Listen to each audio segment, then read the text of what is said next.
Teachers, and you listen to Show X Live with Ken in a student accommodation all the way in Scotland, and Wade in his white windowless van? Uh-oh, I better get out of here. Enjoy the show!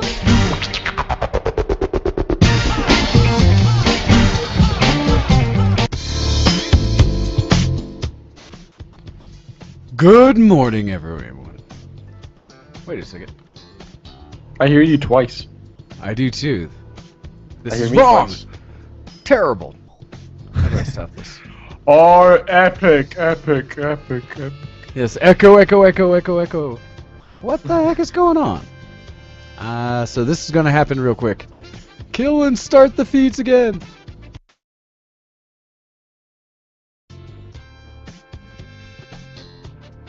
Okay. That worked? Hopefully that helped. Let's see. Yep, I don't hear an echo anymore, do you? Feels seems good to me. Alright, darn virtual cables every time. They What? can only stay alive so long. Well, that's me stopping and starting the cables again. But That's all that I doesn't did. make any sense. I don't know. It's voodoo magic as far as I understand how it works. Apparently. Well, that doesn't make any sense. You've got a script running it. It should be the exact same every time. I know, and all I did was stop him and start the script again. Wow. Huh. Although I probably should have used that to do the intro of the show, since today is an epic day for all of those out in Geekland, as it is May the 4th. And so everyone, May the 4th be with you. Yes, today is Star Wars Day, everybody, and hopefully you enjoyed our intro music as we were playing through and listening to all things that I can find on my hard drive related to Star Wars.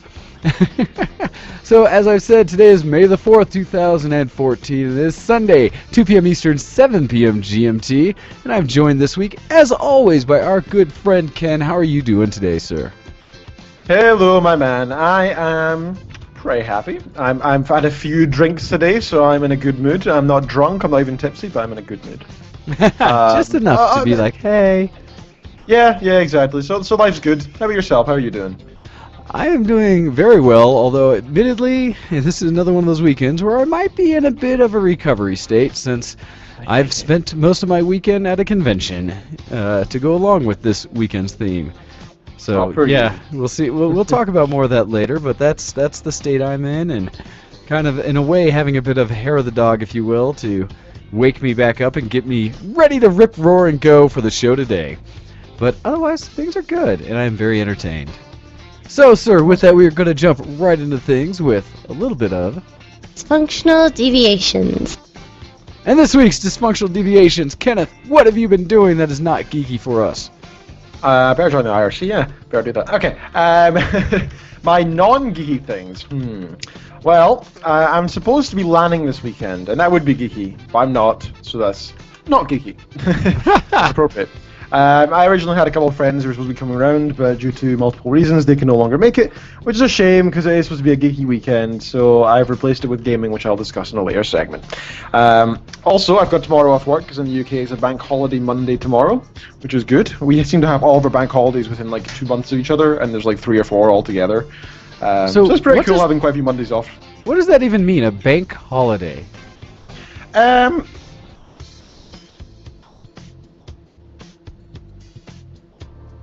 Ken? Why did our call just die? Oh, see? This is going to be one of those shows, I can already see. So bad.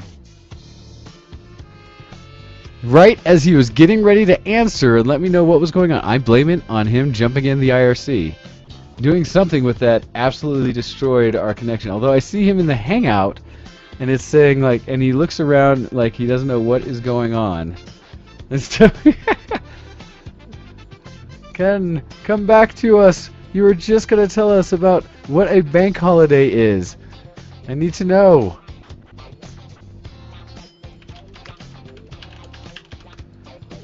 So we are having a professional show today. Look at that. And I'm going to blame it on all the issues that have been coming on through the internets this week, at least here in Colorado. And it looks like even maybe reaching across the skies and across the ocean to our friends in Scotland. So, for those who weren't aware, and hopefully you did see when you're looking for the latest episodes of both No Excuses as well as Nichols and Pussy, which were supposed to air last night. Unfortunately, here in the United States side of the world, at least here in Colorado, we had some internet issues to our local provider, Comcast. At least that was the case for, I know, Tom Bad Guy not being able to help the X8 guys post anything. For me, locally, though, the problem was somehow the 24/7 server got completely screwed and jacked up. I do not know what caused it. Even had it rebooted, but as I was running around a convention, I was not able to get back home and actually do any physical work on the machine. So, in doing so, unfortunately, we were left with basically no internet's no 24/7 stream. And so, hey, Strange. yes, a bit. I just did a speed test, and I'm 124 meg down, 11.5 up, so that's fine, and 7 ping. My internet is currently as good as it's ever been. I don't know what the problem is. Then I blame Skype. It's I gotta be also blame Skype, Skype. which is It's so interesting because I strange. actually wanted to say good things about Skype this week. We'll see what happens with that. So as I was Yeah. just telling everybody, yeah, we did suffer an outage yesterday on the 24/7 server, and I apologize that. But because of that, look forward to tonight a special extra long edition of, essentially not extra long, but a double back feature of Nichols and Pussy, as well as Tales of Relevant Thought. So after Tales of Relevant Thought tonight, get ready for the second episode of Nichols and Pussy, and that'll be coming up tonight. So stay tuned for those for everyone who missed it out yesterday, since my server was broken. Anyhow, we were just getting in there, Ken, to talk about what a bank day holiday is before maybe they heard we were going to out them and things just dropped and died. Okay, so back in the day, banks that used to stay open all year, effectively. And obviously this wasn't fair on the workers or the CEOs or anybody in the bank at all. So what they decided to do is to predefine some holidays in the bank, and it's probably hundreds of years ago when this first started happening. And so they worked out some of the least busy days throughout the year for banks to be open, and chose a few days, and those were the elected holidays for the banks. That way, people and businesses were ready and knew when the banks would be closed, so all the economy could get ready for it effectively, and it was okay. And to this day, we still have bank holidays that existed. The postal system relies on it. Many businesses close down on the bank holidays as well. Not all. I mean, for example, there'll be a bunch of restaurants and stuff that are open, but huge supermarkets will probably open as well. I don't know. I don't know why they still do it, but I think it's good to have these kind of traditions, and it's all good to have extra holidays throughout the year. I mean, I think each country has their own understanding of different holidays, you know, because I'm sure America's the same, doesn't it? You have your own national holidays. We do have our own national holidays and everything. Real quick, Ken, I'm going to kill it and try to call you back since suddenly you started roboting. Go figure, Skype's being a complete arse today. Let's see, we'll do this and we'll say, poor! You know, every time when, it's funny, Skype always asks whenever you finish a call on them, it's like, how is the quality? And if you say anything except perfect, then they're like, oh, tell us why, I don't understand, it's so bad. And it's just like, you know what? This time you're getting all of the bad feedback, you bastards. We rely on you. Silly, silly us. Let's see if giving it a second is going to make it a little nicer and happier. So, as we were saying, Ken, yes, in the U.S. we also have our own national holidays. And some of them I guess you could call pretty much made up as well. Well, right? I mean, unless there's some specific event they're tied to, it's pretty much made up, isn't it? Yeah, effectively. I think all holidays are based on some kind of religion or something, so it's kind of interesting this is actually one based on the economy, you know? I think that's quite unique in that way. Yeah, and I think we've got, well, I mean, we call everything from like Black Friday and stuff like that with Thanksgiving here, those kind of that's ones. true.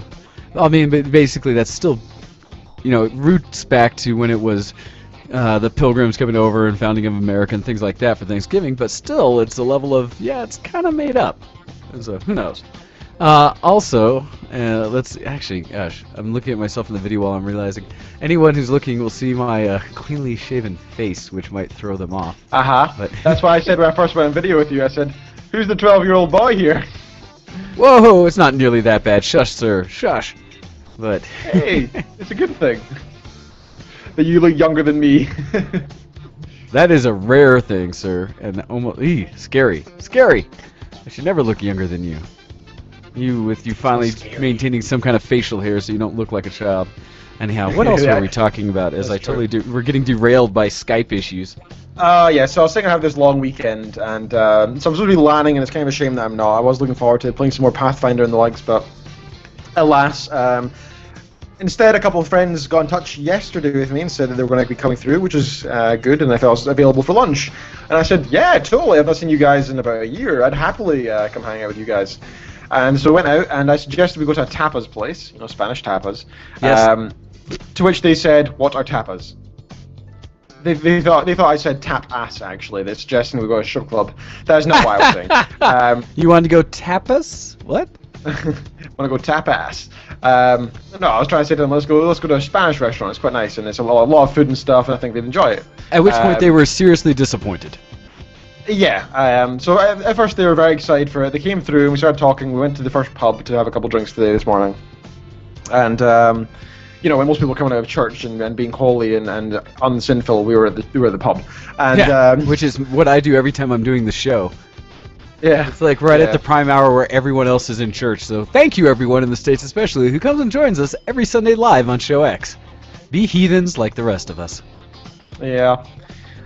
So I ended up hanging with those guys today. We ended up not going to the tapas place because I tried my hardest to convince them, but we already went to another pub that was serving food, and they were too tempted. So we went somewhere really close by because they got really hungry. And we ended up having a pub lunch of sorts, and I went to a Mexican place, and I had tacos. Oh gosh, you and tacos. I was so excited. I thought, you know what? I've been looking at this Mexican place for ages, and I've always been so tempted to go in there. And I'm finally getting a chance. I can't wait to have these tacos. So I watched them serve it up, and it reminded me of a cafeteria, just where it was very processed and orderly. Where they just slap everything on a slapping tray stuff and on, it's yeah. done? Yes.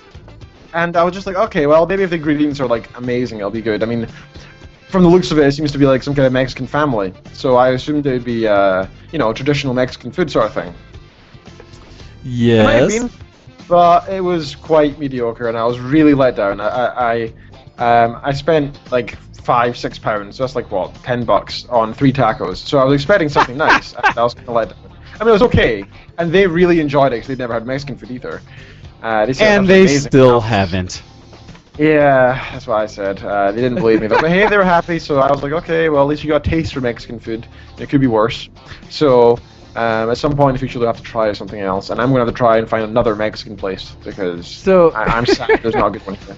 It's very funny to me in a way because where you talked about having a mediocre experience with Mexican food is an absolute preview to what my next week's going to be, to my Friday going out partying and celebrating for a birthday weekend. And I'm doing it to myself, and I'm sure I'll have the story to follow up, but going in, I know I'm going to one of the local tourist traps here in Colorado called Casa Bonita. If you've watched South Park, you've seen where they go off about where Cartman's like, Casa Bonita, Casa Bonita. It is ridiculous and terrible. It is a tourist trap. It's a huge facility. There's cliff diving, things like that. Anyways, but the thing that they're noted for the most is their food is absolute garbage. It is the worst. And heaven forbid you call it Mexican food in existence that I have ever experienced. Where it's one of those things where I complain like at the cafeteria we have at work how bad it is, and it's bad. This place is worse. They take what you'd think would be easy in every form and way of buying like bulk amounts of refried beans, tortillas, and taco shells and such, and just putting some, I don't know, half fresh ingredients in it, and you'd have a solid meal. And yet somehow theirs is still terrible. And it's probably worse. Because you used the word fresh. I don't know they have that. It's probably not fresh, and it's even worse than that, though. It's like they take everything that could have been good or tasty, and I don't know if they just stir it together with dog shite or something, but it's worse than you would expect. And I'll talk more about this as I talk about my section or the plans I have coming up for the birthday, but yeah, you mentioned that, and I'm just thinking, yep, that's what I'm doing Friday. Terrible Mexican food. Oh, yeah. Lucky you. Are you excited about that? I am actually quite. Well, maybe you just had some bad experiences and chosen the wrong dishes. Maybe they're the worst ones there. I have gotten their Mexican platter, all you can eat. I've tried both the beef and chicken variations, where you can choose any piece of what's on the platter, and if you want more of it, ask for it. And so you try that because you're thinking, well, I'll at least find something on this plate I want. Last time I went, which was for a friend's birthday, same kind of reason, we knew we were trolling. We went in there and I tried to get the beef platter or something, and there wasn't a single thing on the plate that I ordered more of, and I didn't eat almost any of it, so it was all terrible. And I know that we're gonna do this, so yeah, it is terrible. It's funny because in the IRC, as soon as I mentioned it, Tom Bad Guy comes in there and says, "Oh God, Casa Bonita," and Paz follows it up perfectly to continue the conversation, saying, "So horrible." Even Connus comes in there and says, "I used to visit that place when I was younger," and followed up with absolutely horrid food. Tom Bad Guy saying, "Complete garbage, bleh." And it continues with, "Oh Ken, you don't even know. It's all bad." And it's very much like what I was eating today. Then it was just extreme, like it was technically food, you know. It's mediocre. Yeah, exactly. It's like, well, I can consume it, and it shouldn't immediately kill me. So I don't think it's poison. Yeah, at Casa Bonita, one of the bad things is on like Yelp or Foursquare, whatever one of the apps that kind of tell you advice about going and checking out a place. It says in the advice is, order the taco salad because it is the cheapest thing on the menu. Do not eat it, but order that because it's the cheapest. Because the way they work it, you have to order your food before you get in, and so it's kind of this. It's bizarre, but there's a key that it's like their cover charge for entering the place. You have to order some food. And essentially the cheapest thing on the menu is the taco salad.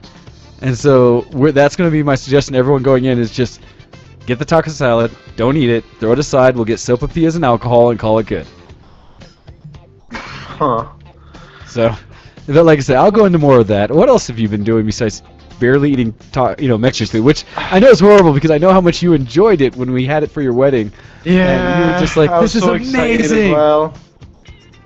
Granted, so of all the things, well, we've talked about it, right? Of all the things the UK is known for, never on that list have we mentioned Mexican food. You guys got great Indian food. Yeah, we're very well known for our Asian sort of foods, but not at all for Mexican anyway, sadly. So yeah, after that we went for a couple of our pubs, and that was good fun, and we had a few stories and the likes, one of which I actually sent an email to remind myself, because I have forgotten it, like I knew I would. Okay, that was far too vague for me to remember what that was about. You sent yourself an email saying story, with a quote story, and all it has in it is a gentleman's name and something about a large phallus. So you're telling me, Ken, that that's not enough information for you to tell us what's going on with your day? What was that? Oh, it's such a funny story as well. Oh. I can't You and your friend walk into a bar and somebody dropped trow and there was a giant what?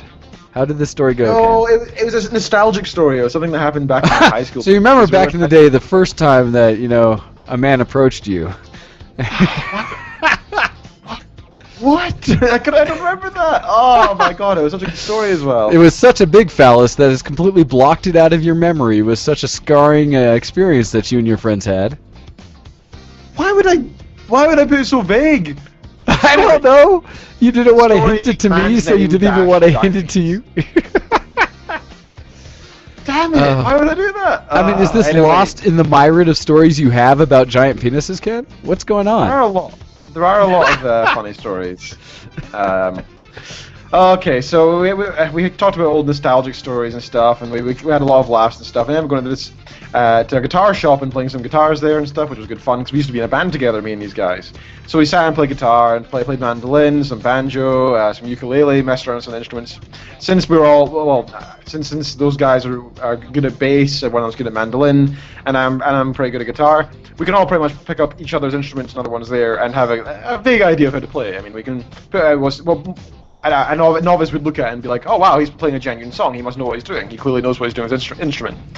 When in reality it's more like, I know this is a stringed instrument and I can pluck it. And I can eventually work out the tuning. That's all it really is. So we did that, and then we went off to this last place, and I said to them, while you guys are here and you're rarely through in the city, I have to show you this one place. And they said, okay, what is it? And I said, I'm not telling you, we have to get there first. So all the way there, one of them just kept moaning. He's very pessimistic, and he kept saying, no, I'm just not going to go. It's going to be terrible. I know what you're like. And I was like, what do you mean you know what I'm like? When else have I taken you anywhere that you hated so much you had to leave? Because I'm just not going to go in until you tell me. Oh, I'm just not going to go in. And I was like, that's a horrible attitude. If you want to show me something, I'd be like, oh, cool, something exciting. I might ask a question like, am I wearing the right dress? Should I bring money? That kind of thing. But he just said, no. Anyway, eventually we get there. And I've mentioned to you guys before, it's a steampunk pub in Glasgow. It's nice. called the Steampunk Cafe. And yeah, it's a very nice pub. Like, you go in there and it's completely empty during the day. The chandeliers, there's like poker tables, pool tables. They sell really nice drink at a good price. And it's all sort of themed towards the 1920s, kind of, with some gadgetry as well.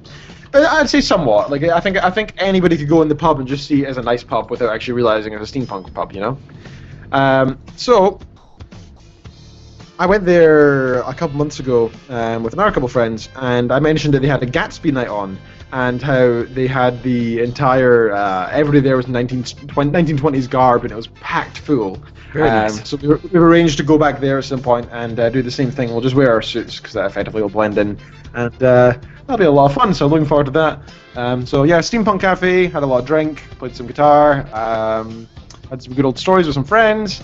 And I think that's pretty much everything that I got up to today, anyway. Okay. Oh yeah, one more thing. I was traveling through Glasgow to meet them initially today, and there was this sort of parade thing on. And I knew there was a music festival on, but I was wondering what it was, and it was some kind of march. And it turned out it was lots of different political parties, all just making out, like walking through the city, with their political statements in hand. For example, Everybody yes, listen to me. No, listen to us. We are more important. No, listen to our cause. Our cause is the one you need to spend your time on.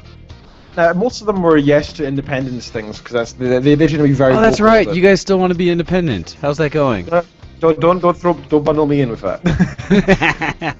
I will lose my job and my wife won't get in the country if we go independent. I do not want to go independent whatsoever. That's from a selfish aspect, admittedly, but still. Anyway, so I was sitting watching all these people go past to different political parties, and I saw these red banners coming forward. I thought, I don't recognize that as an instant. Then I thought, oh wait, I do recognize that flag. I put up a picture on Twitter if anybody's interested. The Glasgow Communism Party. What? I was like, what? Glasgow has a communism party? And there was a good, 40 people there holding up banners and walking along wearing red. So I put up a tweet saying, the Glasgow Communist Party are out for a walk today, and I took a picture of them going past. You'll see there in my Twitter feed if you want to go look, twitter.com/GoHex. And I got retweeted by Robot J McCarthy, also known as @RedScarebot, who is clearly some kind of Communist Party sympathizer. He's got 11,000 followers, and he says, Joseph McCarthy claimed there was a large number of communist and Soviet spies and sympathizers inside the United States federal government and elsewhere. He's from Wisconsin. That's his profile. So he's a very pro-communist dude who went and retweeted my random thing about the Glasgow Communist Party today. So I'm getting followed by random communists now. That's not going to cause you any issues, especially whenever you try to come back over to the U.S. Totally not going to cause problems. I certainly hope not, because, well, one, my work might have a problem with it, and two, the same thing with going to the U.S. and stuff. I don't think it will, because all I did is just say that they were out. That's literally the one thing I did. Somebody else retweeted me. Uh-huh. Well, so that's the thing, you know us Americans, we love us some communists, so keep on that. Well, if I just mention it without actually saying I'm doing it or anything, I don't think it's any bad, because I'm not a communist in any means or way. I don't have any reason to follow their political ideals or anything like that, and I wouldn't have followed them in the march. I just wanted to take a photo because I thought it was hilarious that there is a Glasgow Communist Party more than anything, and that it's so large. I was quite surprised by that. You're going to make me change the title of this show from May the 4th be with you to, Ken's large communist, party or something. No. You'll get me fired. So that's been most of my week. So you've been having some geekery going on this week, haven't you, sir? I've had geekery, and so when it comes to the dysfunctional deviations piece of this, I was struggling trying to think, okay, what have I been doing that's not geeky, considering everything else I've been doing has all been about the geek. And I came up with a... Oh, what? That's the way it should be. Well, it was a geeky week, so I thought about it. I can do my normal thing, which is I had my dance class, and then really it's just talking about what I'm looking at doing with the birthday. And so I've already hinted at this somewhat, since my birthday may or may not be within the next week's time frame, and in I'm doing actually that, writing it down. And when it is on Wednesday. So everybody who wants to send him birthday tweets. thank you, Ken. Anyhow, since most people don't like to go out and party during the week on a school night, as you will, I decided this Friday instead we would go out and do things. And so I'm going to make an entire day of it. And my plans thus far are to start out having breakfast at one of the local eateries that people have kind of known very renowned, which is called Snooze. And Snooze is very famous for great pancakes and kind of different concoctions that are just flavorful and awesome. We're going to go from there to hopefully a go-kart racing area called Unser Racing. It's an indoor go-karting place that we have not been to, but we love to drive, and so that should be a lot of fun. Afterwards, we plan on going all the way across town again to a burger joint called Crave, where they make some of the most ridiculous hamburger creations you can imagine, including some famous amazing. ones like the Three Little Pigs, which is essentially, I want to say it's a pork loin, it's some kind of roast pork and bacon all together in a sandwich. They have I don't know the names of them. I call it the Heart Attack Burger, which is essentially a cheeseburger that has it's got whatever flavor of cheese and stuff you want on the burger itself, as well as instead of buns, they surround the burger with two grilled cheese sandwiches. And so it's bread, grilled cheese, bread, burger, cheese, grilled cheese, bread, cheese. Yeah, absolutely ridiculous. And another one that's kind of an absolute American creation, which is a Heart Attack Burger in the sense of a burger surrounded, instead of buns, it has donuts. Oh Jesus! Donuts. Yes. Now there's sweet things here. Are they sweet? Are they still sweet there? Yes. They're the sweeter than you guys understand as sweet here in America. Yes. Glazed, covered with extra sugar sauce, and So things like that. And they also have adult milkshakes. So milkshakes with an infusion of alcohol. So you imagine the Oreos and cream, milkshake with like Kahlua in it, or other types of alcohol. So they also have creations like that. So we're going to look forward to that for a big, hearty American lunch. That sounds awesome. Yes. To do some running beforehand, though, I think. Before, during, after? Are you kidding? From there, we're going to go to... do it during, you might have a heart attack. Yeah, exactly. But then we're going to go to Casa Bonita. And just as I told you, since we will have just eaten a wonderfully large meal at Crave, we will have no need of partaking of the mediocre Mexican food at Casa Bonita. Hey, that's good. So instead, we're going to go just to run around the very large establishment, check out the cliff divers, go through the little haunted cave, check out the little, I think they have a Pirate's Cove and all kinds of little stuff. It's like a little amusement park out in the western poor crap area of Denver, since it's been around for like 30 plus years. But that's crazy. We don't have anything like that, like a restaurant that does that as well. We have stuff for kids, like kids' play parks and the likes. Oh yeah, no, this is like nothing else anybody has experienced, and that's why it is its own like ridiculousness. For anyone interested, if you check out the IRC, and you should be in the IRC today, joining along with us live. Don't just listen, play along with us, and jump in the IRC by taking your favorite client to irc.quakenet.org and go to the VTW channel and check it out so you can chat in and listen to the rest. Or if you want to at least see everything that's going on, you should be watching the video channel. If you go onto YouTube and follow the VTW video channel, Versus the World Video, you can follow us and check out each of our shows live as we're broadcasting through our Google Hangout. You'll also be able to see the IRC in our video because we post that underneath us. You'll see both Ken and my lovely faces as we do the show. So you should check those out, especially today. And it's one of those things that, yes, I know the Google Hangout, the audio quality isn't quite as good as the regular dedicated audio stream that we have, but that's okay. If you want, you can watch and just mute it on the video one and then listen to the regular video or the regular audio channel and get the best of both worlds. But if you're watching it in this time, you'll be able to see as I talk about my geeky section some of the photos I've taken this weekend from the convention I was at. So heads up there, and you might want to jump on before we get there. At the same time, our video is always there for archive, and so as soon as the show's done, you can go ahead and check it out on our YouTube channel and listen in there and watch it. Anyhow, back to what I was talking about with the discussion, because Paz put in a link to say if you want to know about what the menu there is for Crave, you can check out craverealburgers.com. Go through their menu and enjoy. And so, yeah, it's going to be ridiculous. So after that, it's going to go... Oh, no. Now that people are watching, it's like, what happened to your hair, Wayne? I will talk about more of that. So, with the birthday, then after we go to Casa Bonita, I should probably figure out a place that we can go for some dinner. It just depends how long we're going to be running around, but I think I'll probably have enough time to have some dinner before, at some point there, I need to go dance. Need to dance. I need to. I have a need. You have no idea, An sir. urge. Oh my gosh, the needs I have for dance, which will also be explained in the Geek Cred section. But so yes, I'm going to end up probably at the church dance club, so that everyone and anyone who's in the area is invited to attend. You can come to as much of it as you want, or as little. I will do my best to kind of give a rough outline of the time frame we expect to be everywhere, and I will update on the Facebook event page where we are each step of the way. So, for anybody who wants to come up, please come have fun this coming Friday the 9th for my birthday celebration. Alright, so that's what I've been doing non-geeky. Let's get it ready to transition and talk about a few things geek. And with that, we do have an email this week. So, let me That we do. switch this over here. And let's click on this one. I'm a geek. Are you a geek? Geek cred, level up!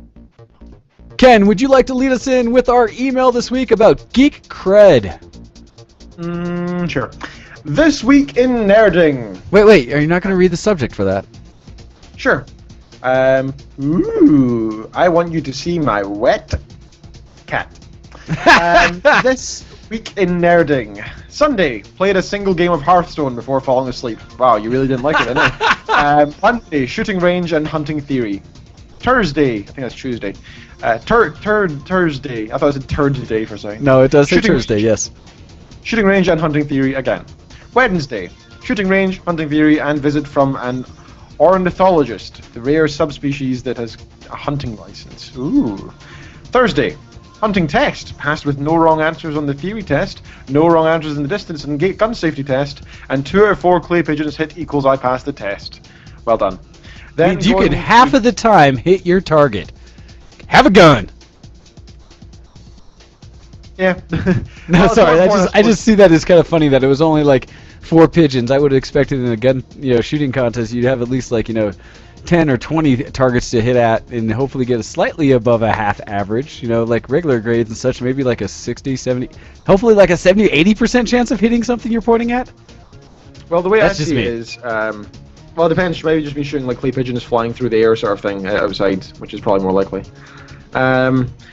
I think that's a good thing, passing at half, because it's better that you either hit the thing you're aiming for or miss than you accidentally hit the wrong thing.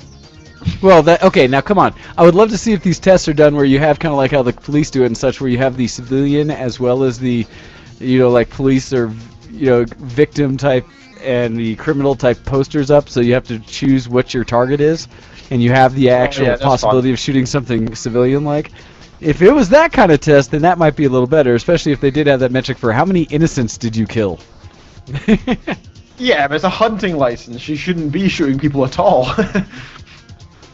No, I know. I'm just making fun of it because of the 50% part of that. But at the same time, that's awesome, Fusa. Talk about Yes. getting some geek on. Anyhow, I interjected. Well done. Continue. Then going to the park to do some socializing and celebrating the 1st of May. Then going on a trip to one of the largest forests in the country for a short trip through the wood with a local resident hunter to talk about roe deer and forest wildlife. Friday, chilling and beginning to braid a falcon leash. Saturday, playing a ton of Ingress. Can you treacherous toad? And going grilling with some Ingress buddies.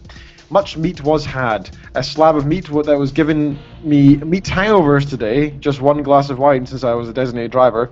Braiding a bit more on the leash. And Sunday, level 8 farm in Ingress, more braiding. Oh, and I am up to episode 145 of Dragon Ball. DBZ waits in the near future. Lots of braid. Hate. Love. Hovercraft. Lovecraft? Lots of Cthulhu. Sir. And no, it's Horcraft. What? So I'm kind of glad you didn't get my reference. So one of the things I was talking to my pals today with when we met up was back in the day we used to, as immature teenagers, look at funny porn videos and stuff and laugh with a bunch of people and find these things amusing. One such video was known as Horcraft. Since it was well known that I played World of Warcraft back in the day, one of my friends discovered something called Horcraft. This is a parody porno of World of Warcraft. I believe they were sued by Blizzard at one point. So literally There was Horrorcraft with a WHORE, not Yeah. an HORROR. Yeah, literally Horrorcraft. And it was like the cheesiest porno ever. It had horrible lines, but they had all the makeup done quite well and stuff. So they looked like. So World of what you Warcraft get to races see and like Thrall going nuts on some. stuff. No, it's like real life. It is real life porno. It's not like hentai or anything. Well, And, no, but that's what I'm saying. Yeah, but dressed in cosplay. That's what I mean. If it's Warcraft, it's and just or like is it all handheld human? and- it's not like actually role playing. I don't think. It's just becoming the race. No, that's what I'm saying. So was it like human on elf, or was it like? Did Yeah, they have like yeah, an undead scene or anything? Or I mean, can't how remember. intricate was this porn, Ken? Come on, tell me. Let me look for it.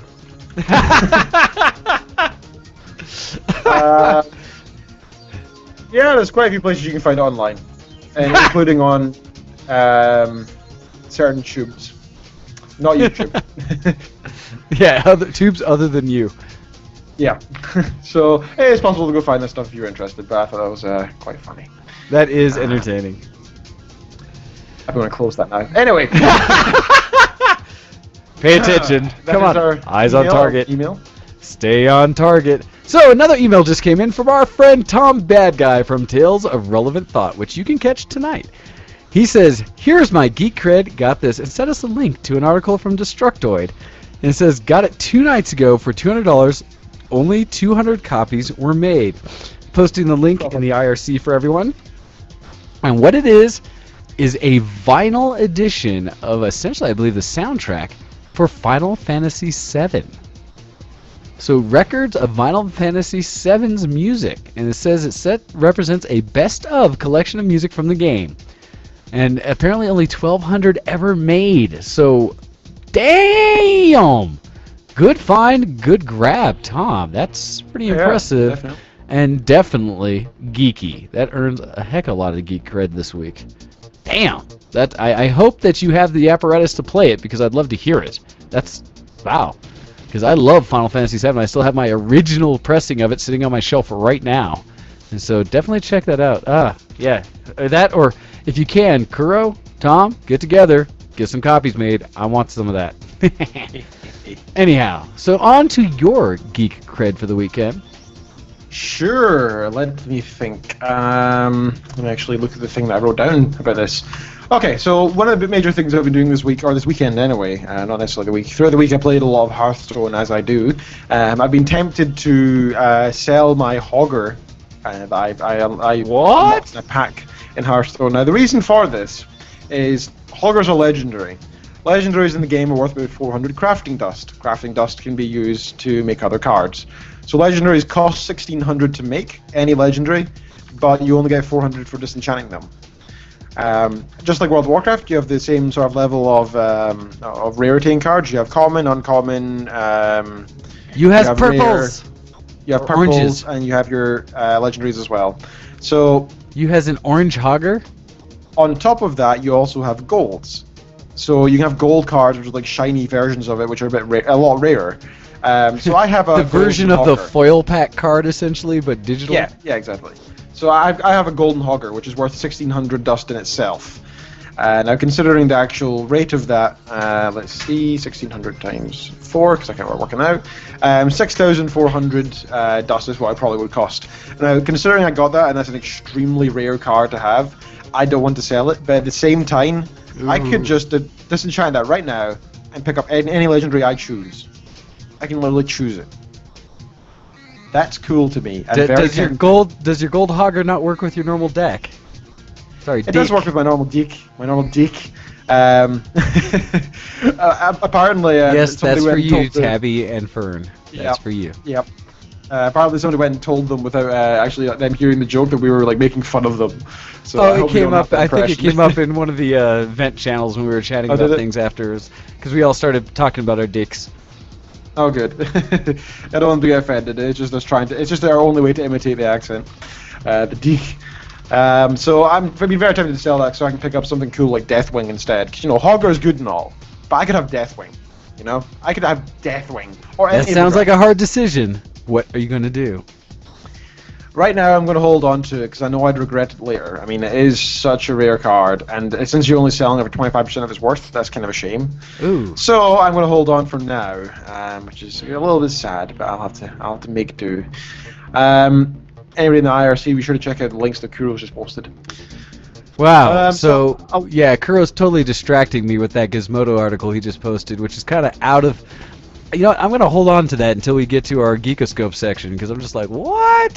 So I'm just gonna leave Yeah, I've that seen link that open before, right it's there. So, other than playing some Hearthstone, I've been playing an old game. You've probably all noticed me playing on Steam all weekend.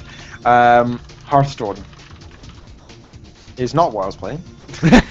Skyrim. I've been playing Skyrim. Wait, Skyrim? Or is it Scrim?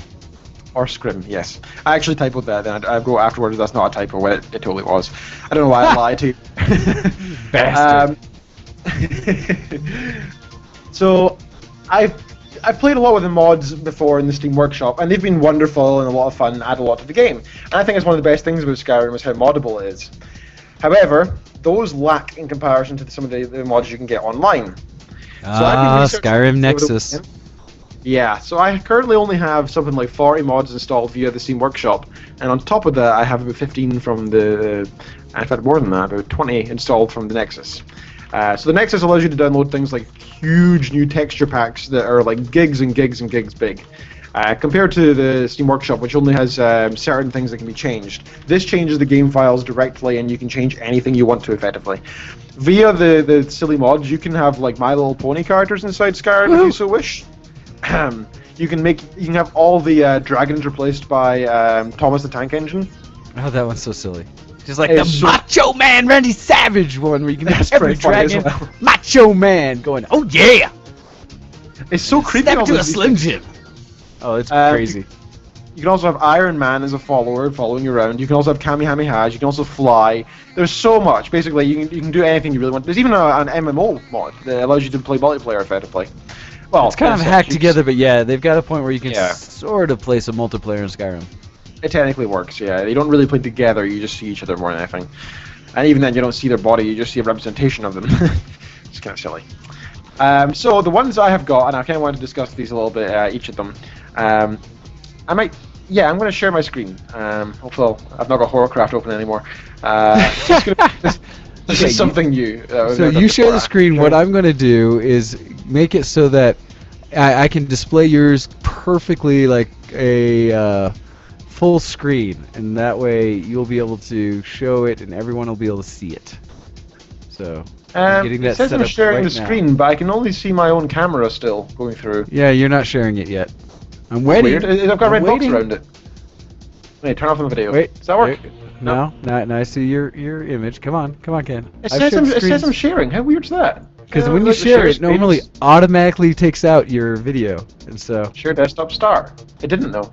And then it No, should it come says with I'm another sharing. box. Definitely not. Okay, never mind. It usually comes up with another box that says, "Are you sure you want to No. share this? Or do you want to pay for something?" Oh well, never mind. I'll just discuss it.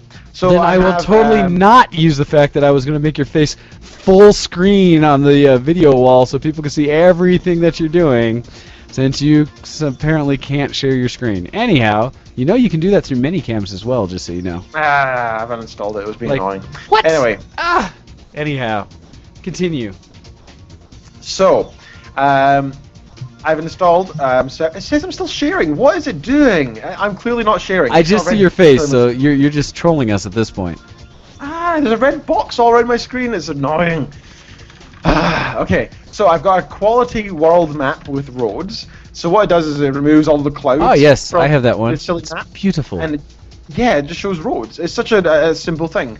I was tempted either between that, which is kind of a mix of like a reality and a map, and changing it with, it's kind of more like a satellite view really, and changing it with an actual simple map. So you can actually have like a paper map that you just look at, and it's not very detailed, but you know where all the cities are and it shows the roads. 'Cause that's what it would actually be like, you know, if you're actually in Skyrim, you probably just have a paper map.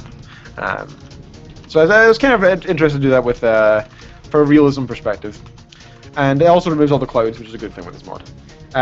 This one is really simple as well, but another thing that I thought was necessary. Cloaks of Skyrim.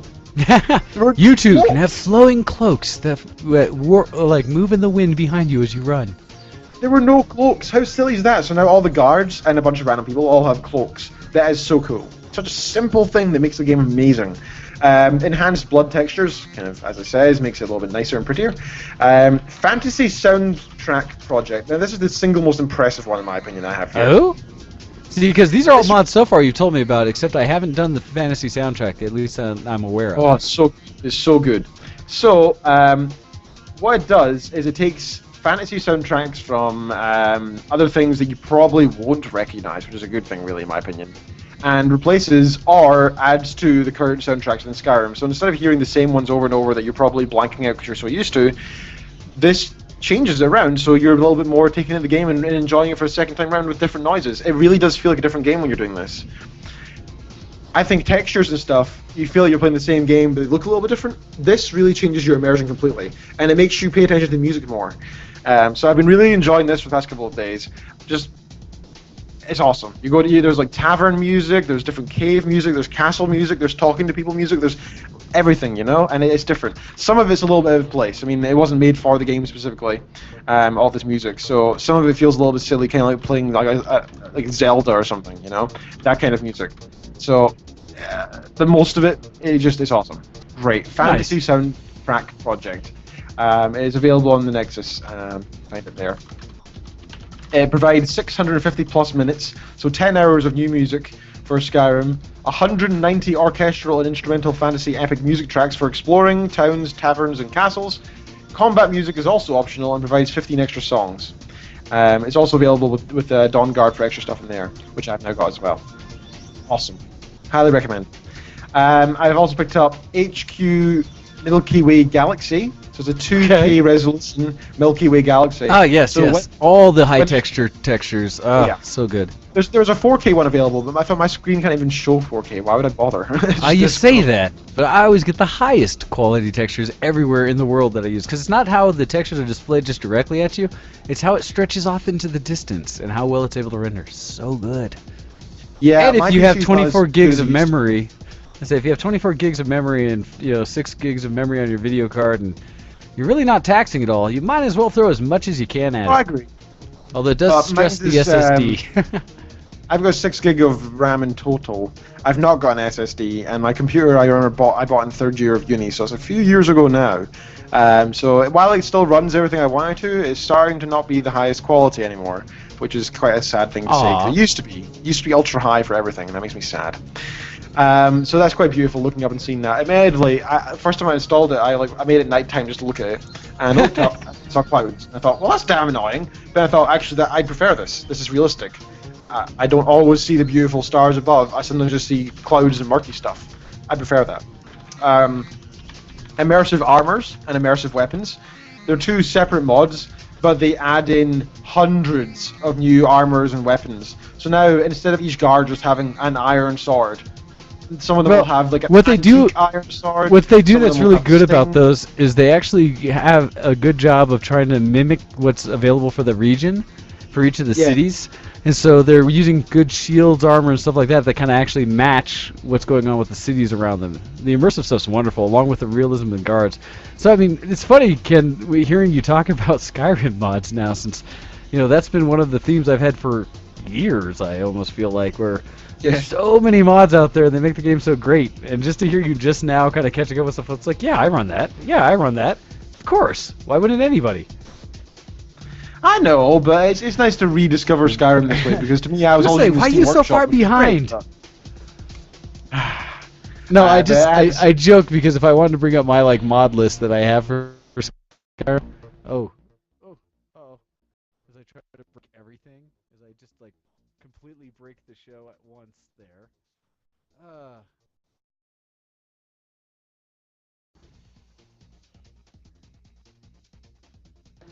Teaches me to click certain buttons in the middle of things. Hey, we're discussing the. Yeah, no, I destroyed your feed too. So here, quick call and call back to try to fix this.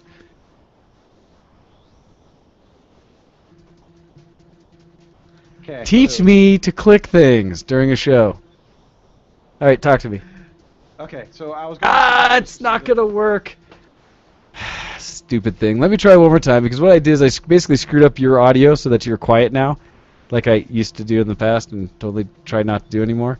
So we'll try this one more time where I stop breaking the show in the middle to try to prove a point. I'm so bad. So be right back, everyone. So bad. I am so bad.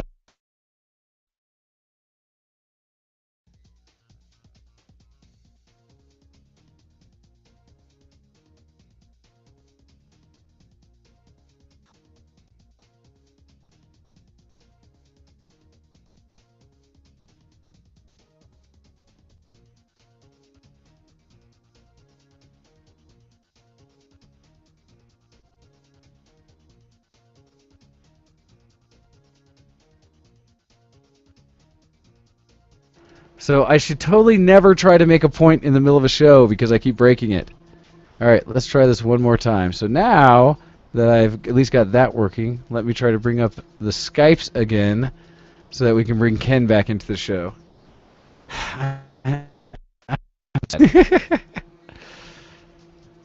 Alright.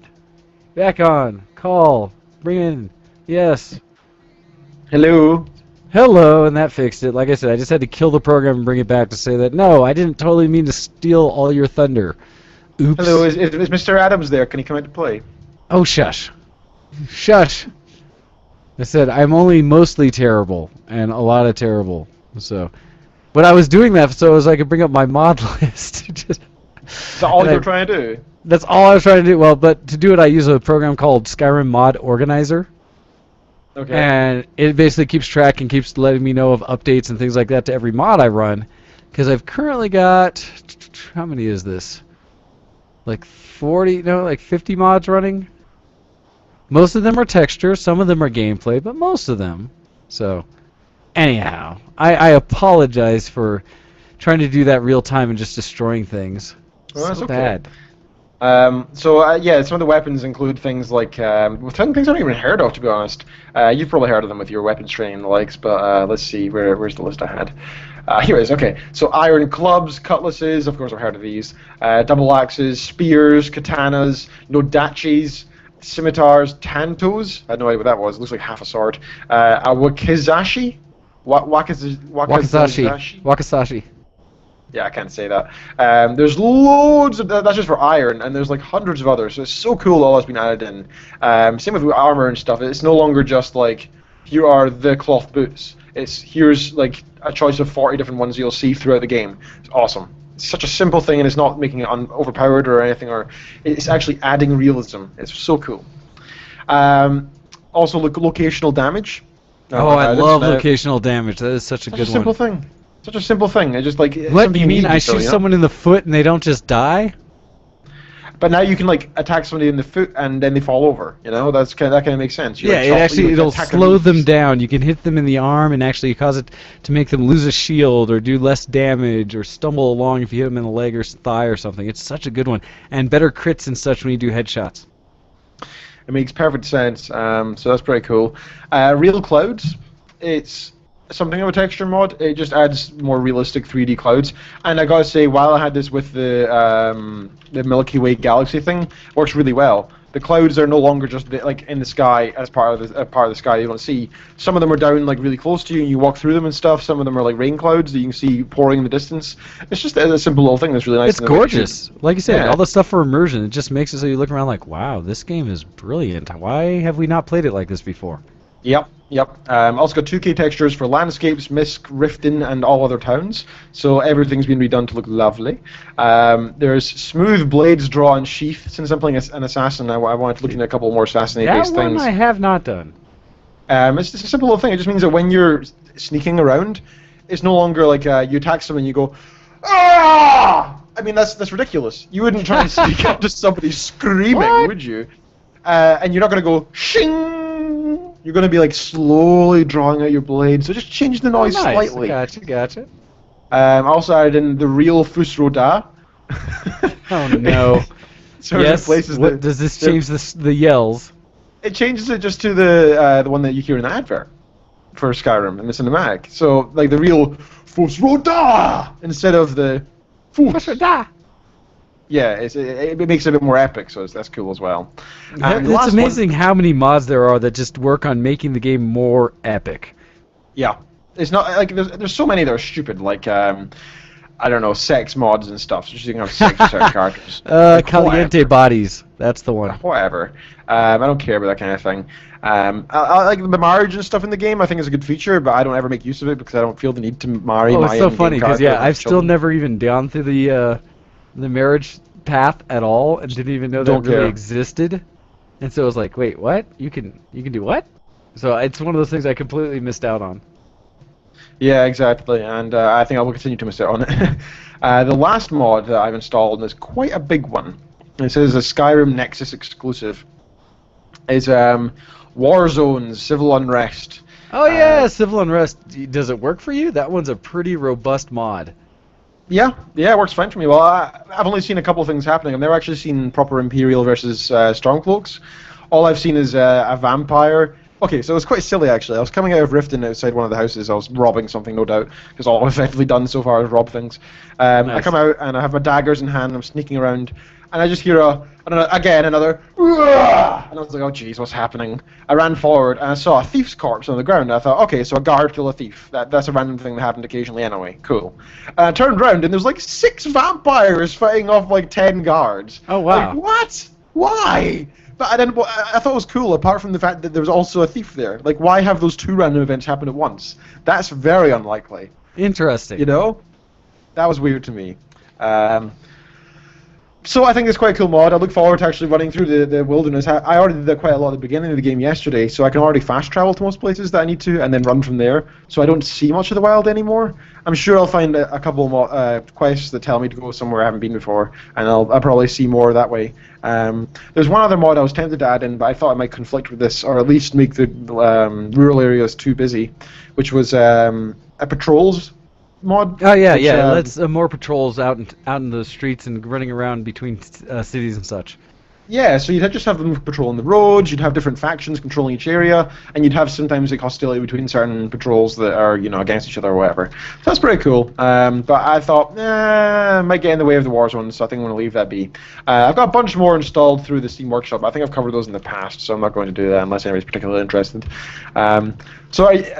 How much have you actually played Skyrim since the last time you modded it? I remember you talked about this like last month. You said how you were going to mod it, and you were like, "Oh, it's going to be I've awesome." modded. As usual, I've modded it completely to broken, but I still can play it on occasion. I just haven't played it much. All I've really been playing is League of Legends, ARAMs, and on occasion jumping into Black Ops 2 and Battlefield 4 with the VTW clan, because I will tell you, running around with Paz and El Campo in Black Ops 2 makes me feel like a man.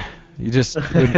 Yeah, if you guys haven't followed, you need to check out Paz2142, his YouTube channel, his Twitch channel, and see when he streams, as well as check out some of the streams I've had on DocDead on Twitch.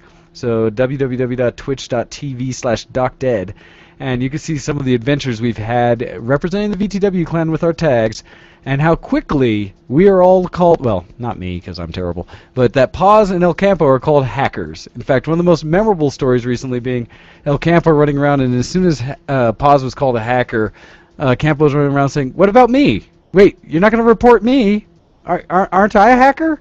What about me?" Because Aw. of course Paz does better than either of us, but Campo is pretty damn good himself. And so usually at least those two are called hackers, and people usually bitch to me about how our clan lets hackers on and such, and I'm just like, whatever.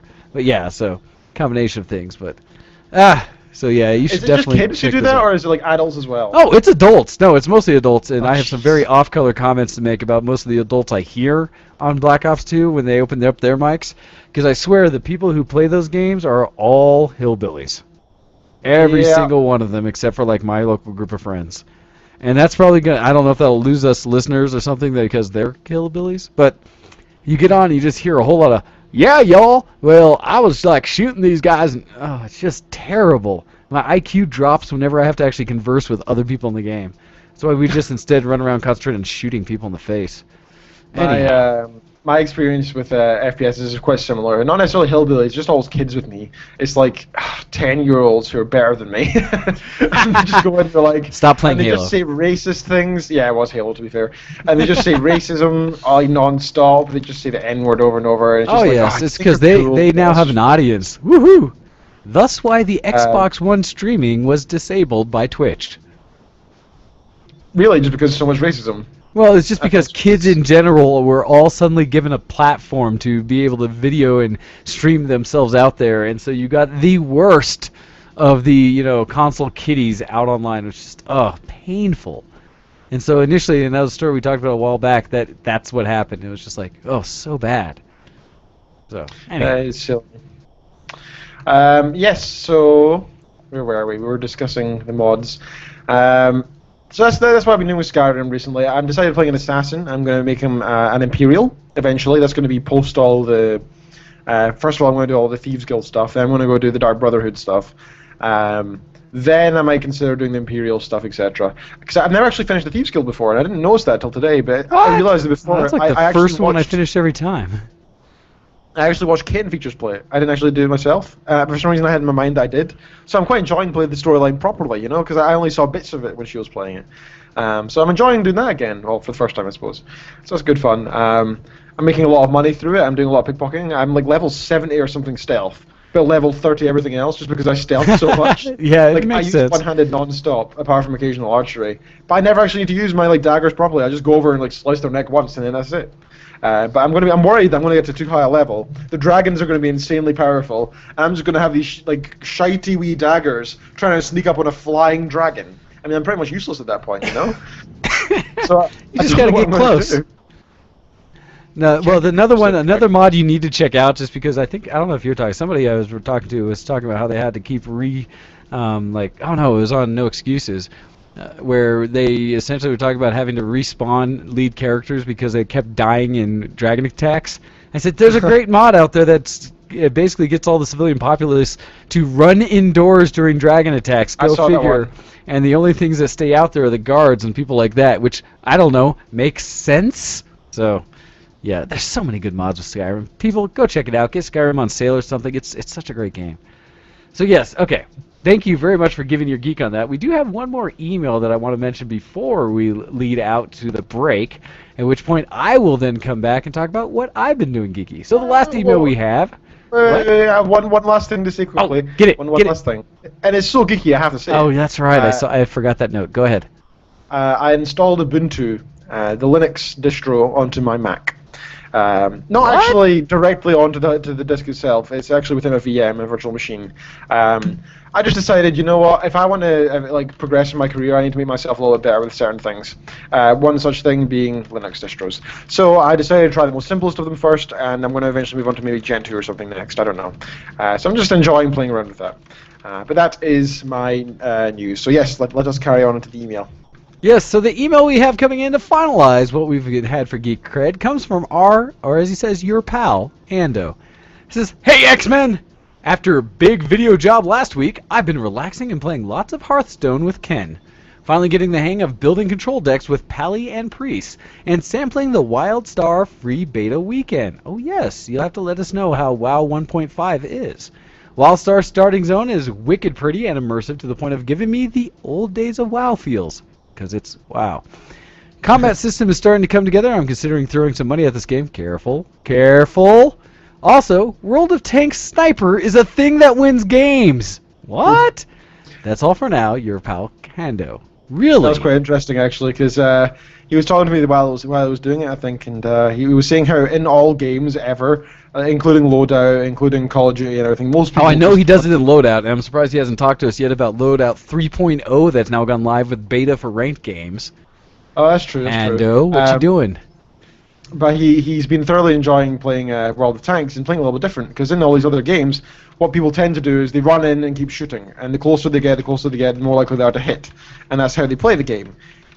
Every does in World of Tanks as well. He was saying it's like a group behavior sort of thing. People just stick together and then run in against the target and hope to win. But what he's been doing is put on the big sniper barrel onto the tank, stand back and shoot, and he's saying it is going very, very, very well. So he's thoroughly enjoying that. All he does. He is such the sniper. Yes, he is. As for the old days of WoW feels, I was having that a little bit again playing Hearthstone this week, but and I actually decided to go look at how much it would cost. Not that I'm going to do it. I was just genuinely interested, and I found a feature. That made me vanquish any feelings of ever wanting to go back. Yes.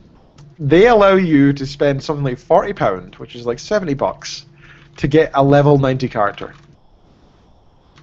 So you can just buy a boost to level 90. I did not know this. That is pathetic. I kind of understood where if you upgrade to the next expansion, you get one of your characters boosted to level 90. I mean, yeah, if you just got your one of them to level 90 and then the expansion comes out and you're like, oh man, I gotta do it again with another character. This is horrible. I just did that whole thing. I can understand that.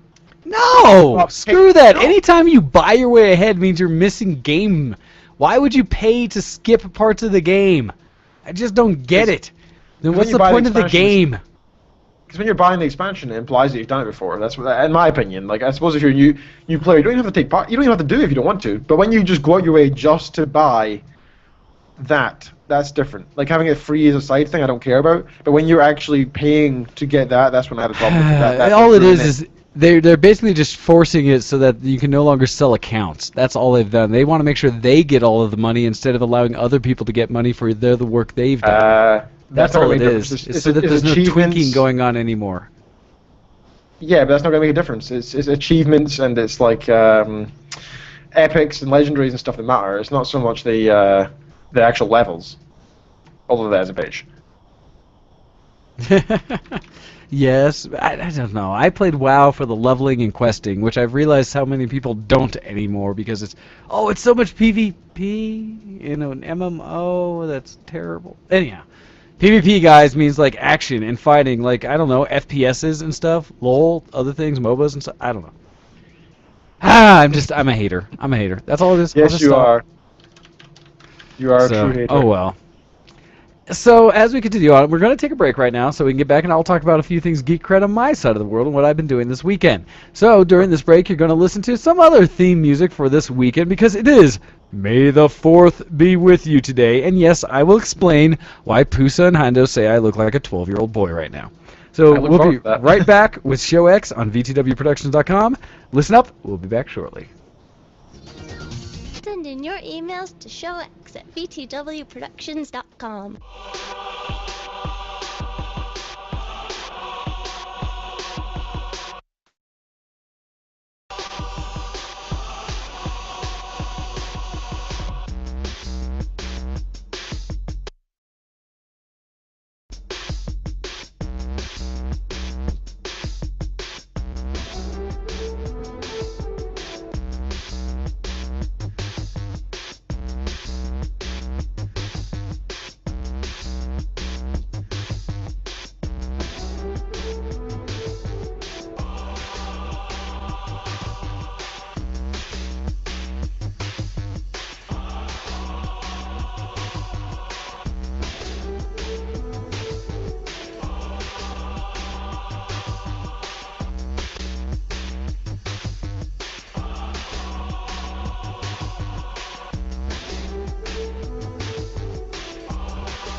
Versus the World Radio uses Typefrag Ventrilo servers. Try them out for free at www.vtwproductions.com. Once you've experienced their incredible sound quality or their high availability worldwide servers, sign up for your own vent server at typefrag.com. Try on all of their fantastic features, such as their money-back guarantee, instant setup over the internet, web-based control panel, live chat support, and servers based around the world, so you can always find one that is near to where you like to play. Versus the World uses Typefrag, and so should you. www.typefrag.com. You're listening to Show X on VTWProductions.com. Hey everybody, and welcome back to Show X on VTWProductions.com. Thank you, Miss Copy, for leading us back in with that sting. And I must apologize again to everybody who's actually watching the video stream if you're listening to it, because the background music and the commercials and such basically are muted out because of the nonsense I did starting programs in the middle of Sam being alive. Oh, it so does not like it when I touch buttons. But coming back and still continuing on with the Geek Cred this week, I get to talk about what I've been doing, and I hinted at it with talking about that this being May the 4th weekend, as well as essentially that I was at a con, should let you know. So here in Denver this weekend, it is going on right now, and it's going to be the reason I don't play with y'all right after the show, is because we have Starland or Starfest going on presently. And so please check out the link. It is starfestdenver.com. And essentially this is our sci-fi / multiple conventions in one thing that happens every first weekend in May. And so with this one, we have a special cast of guests that are here, including, for those sci-fi aficionados, we have Tim Russ, the Black Vulcan. Let's see, that was from which one of the Star Treks? Was it Voyager that had that one? We have Amanda Tapping, tapping from awesome. SG-1. Yes. Awesome. Let's see. I love her. Was it Giancarlo Esposito? I forget where he's from. How old is she now, actually? What, Amanda? Yeah. I do not know. I know that I've seen some pictures from her because I missed it, damn it. That she had her stage thing already, and she's got quite long hair right now. Looking very good. So yes, cool. For Tom who left us, Amanda Tappan, still looking quite tappable. We also, I got to, and here's where it kind of squeezed a bit, because Starfest, we actually had some good talent here. The man, the myth, the one and only Billy D. Williams was here. So the original Lando Calrissian. I saw that, yeah. Who I got to see in person. And yes, for those who said, what, no pictures, for me getting to have a handshake with the man is because very specifically in his booth where he's getting autographs and it says no photography. And I wanted to respect that because they are there at these fests to generate a little extra income by selling autographs and photos and things. So I wanted to respect that and not take a picture of Billy D. But he's still looking good in his older age. And he did, on his table, have shots of him sporting advertising for Colt 45. If you need a good, solid malt liquor, everybody, that comes in a good, convenient 40-ounce package, you too can have some Colt 45, as endorsed by Billy D. Williams. And I was really tempted, because if I was going to get a picture with him, I was tempted to bring a bottle with me and have him hold a bottle and me hold a bottle as we took a picture. That'd have been awesome. Anyhow, but busy man, busy man. Cool. Looking good. We also had Nichelle Nichols here, the original Uhura from the Star Trek series and the original movies. I got to see her as well. It was just like, to see the famous people. Sam Witwer, who is from, I think, was it Too Human, the vampire or such show, or one of those shows that's out. They're actually a sci-fi one, but it's on local TV, and I haven't seen that one yet. Susie Plankson, and I don't know what she's done, unfortunately, because I am only the partial geek. Don't know them all. But we had a good sci-fi cast here, as well as a ton of writers in such various books and everything, who I totally want to stick on the side and ask them how they feel about the extended universe being crushed. But maybe it's not appropriate, especially on this Star Wars day where, damn, screw you for the extended universe, Lucasfilms. Anyhow, we'll try not to rant on it again this week. Talk good things about Starfest. So I love to go to cons. One of the things I love to go when I do conventions is basically cosplay and things like that. And this week I actually did some cosplay. And so I wanted to share it with everyone. So the things I did 2 cosplays this weekend, and I was tempted to go back today, but I purposely made it so I wouldn't by shaving off the mustache that I had so that I can't cosplay today. So the 2 cosplays I had, and what I'm going to do, and this is why I told everyone you need to get into the video wall so that you can see this. And so this will also be for you, Ken. I'm going to share some pictures I've taken already that haven't been edited, essentially, on the video wall for everyone to see from Starfest. So, Is this on the video wall or on YouTube? or the YouTube, sorry, not the video wall where everyone's hanging out, but the YouTube channel where everyone can watch the show and see the video of that. Sorry, I mistake those, but I have posted the link multiple times in the IRC, so everyone go check that out. But it also will be in the archive if you want to go back and see some of these photos directly until you see them posted on my Flickr feed. So initially, you can just see that one of the ways that we set up for Starfest, which is great, is that they have these booths set up for everyone to sit there for when they're doing autographs, photos, things like that, so you can pick who you want to see and just go right up, and they have a platinum membership, so if you pay a little extra to the con, you can go directly up in front of the rest of the line, which is nice for people who just need to and have to see everybody involved with these. Very fun. But I want to get... that cost? I imagine it'd be a lot. So in most cases, it's anywhere from the extra like $40 or $50, where the weekend pass is basically $50.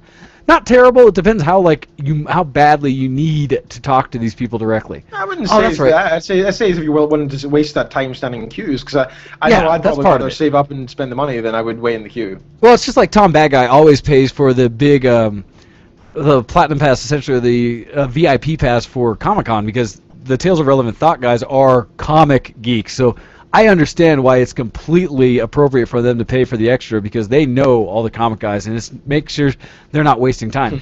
My problem is I refuse to pay for it, and I refuse to sit in queues, so I don't actually get to ever like see the people. The only reason I even got to shake hands with Billy D is because it was after the big queue and stuff, like towards the end of the time he was going to spend his first day there. And so I was able to just walk up, and essentially I just walk up, shook his hand, and say, I just want to express how much of a fan I am and how much I really have enjoyed the entertainment you provided all of us. Thank you very much for your work and everything you've done. And he's a gracious, very cool guy. So that was wonderful. You know, I so wanted to get a sting from him, but I knew that would be like, and now pay money. But I don't know. I'm going to take my mic when I go back today. We'll see. Maybe. It would be wonderful to have Billy D saying, I'm Billy D. Williams, and you listen to VTW. Anyhow, yeah, That would be pretty sweet. That would be amazing. So I want to show off some of the cosplay and things I've seen. Like the first picture I was showing on there is essentially the guy coming up as Indiana Jones, as his cosplay and such. It's because it's Starfest. One of the things they have is they have so much variety. So you get everything that's popular. You get sci-fi. There's a horror fest attached to it, so you get some horror movie things like that. There's a game fest attached to it where they do board gaming and things. You also get anime that shows up, everything like that, as well as just general geekery. So there's a wide variety. Anime shows up everywhere, doesn't it? It does. It's just like the Homestuck things I do. It shows up everywhere. Examples of some of the actual like sci-fi is a picture I have here from Doctor Who, which is showing the Silence. So epic cool. mask of someone doing the Silence, and I forget the name of the character that was their general that essentially ran everything. Another thing that I like, and has really made my time at the con so much fun, is how many people I meet and stuff like that. And so, where I always run into the same people that I've seen con and con again, I got to meet new people, like these two sisters that I'm showing that were there with another friend of mine, Anthony, who had shown up, I guess, from Florida, or one of them was normally in Florida, came back. I was just like, oh, cool. And I did not know what the cosplay of this one gal was, but apparently a band member of some sort. My friend Anthony with some makeup that our friend Tara did, Tay Ray, who I've talked about before as being a model. And speaking of Tay Ray, she did kind of an obscure cosplay. It's one that she's used a few times at C2E2 just recently, this last weekend where she was in Chicago, but it is Silver Banshee from the 80s Superman comics. One that I was never aware of because I didn't read Superman back in the day. But if you take a look at that cosplay, she puts a lot of effort into it. I mean, full makeup, full bodysuit, leather boots that have flames cut out in them and things like that. It's pretty darn epic. Other things that I've seen, and they have like video game characters, all those things. A Mad Moxie from Borderlands. There's so much cool stuff to be seen. One of the gals that was there actually freaked out for the Banshee costume, and that was a gal that was dressed as Freakazoid. One of my favorite cartoons that goes from back in the day. Freakazoid! Freak out! And it was great watching her kind of running around at different times, and she would do the little thing holding the arms up and run forward, doing the little swoosh, like running super animation thing that Freakazoid would do, which really wasn't doing anything. Do you remember that one scene in Freakazoid? It's one bit. The only thing I remember of Freakazoid these days is where Freakazoid's talking to this dude who's sitting at like this cafe or something, and he's like, "So man, have you got a wife or anything?" And the guy's like, "No, I like meat too much." And Freakazoid goes, but you can have a wife and still eat meat. He goes, oh. I don't remember that one. To me when I was a kid. Oh, that's hilarious. So funny. I did not know that. Ah, that's funny. So also, because this was Star Wars, right, the May the 4th weekend, there was a lot of Star Wars displayed at this convention, and one of my favorites was this black Stormtrooper. It was just completely shiny. Like, everything about the costume where I was like, that's pretty epic. You had Jedis, and you had from the anime series, I forget the race that that Jedi was, the younger one. What's being cosplayed there. There was also a ton of Star Trek things. That was actually really brilliant with some, along with it, the assassin stuff, which some people do better than others, and things like that.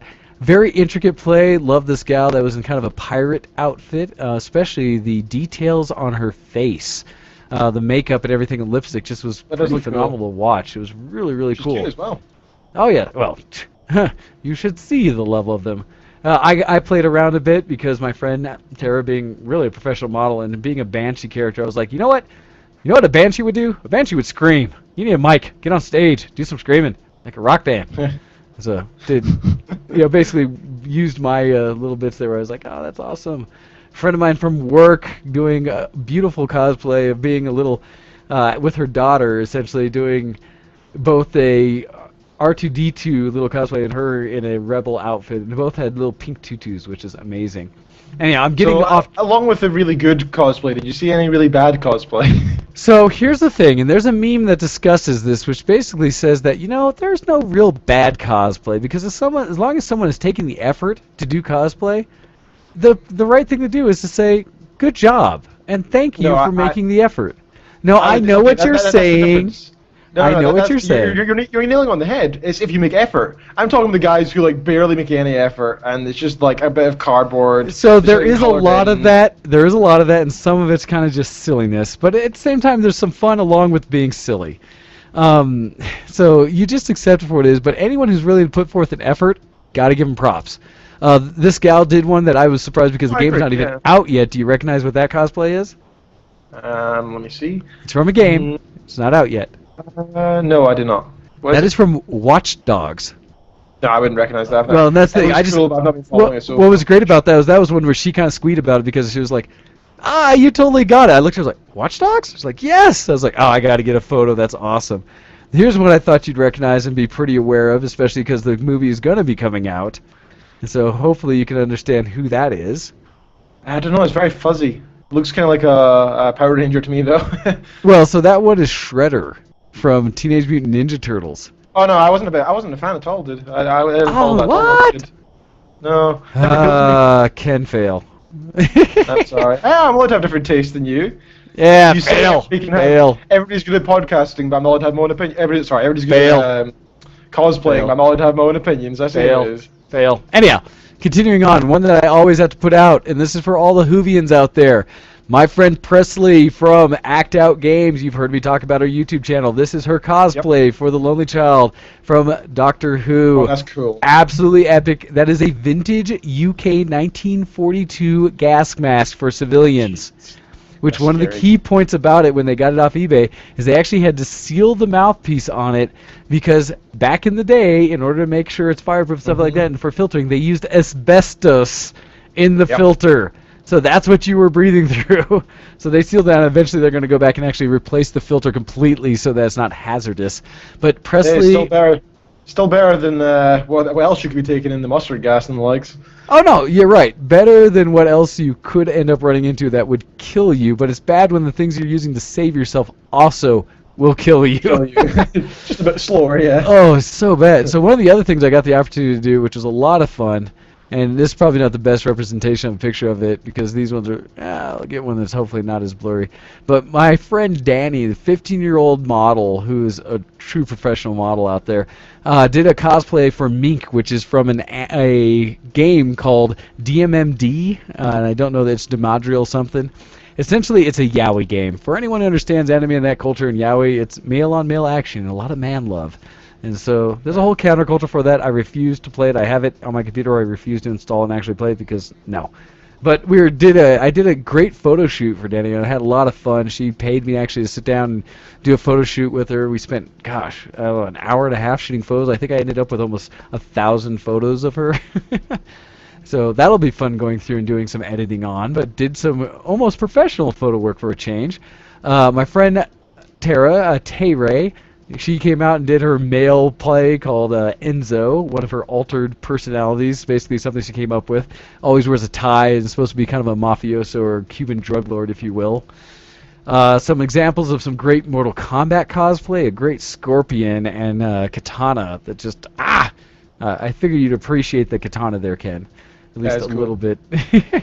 It's a little, the Skype video is not very clear, I gotta say. I'm kind of struggling to understand what most of these pictures are, to be honest, but it does look cool from my computer. Listen, at least it looks like it's coming out on the feed, so if nothing else on the Google Hangout or the Google Wall video that we do, hopefully that will come through for people who are checking it out. Sorry, Ken, that you don't get to get it as well real time, but trust me, they are lovely convention photos.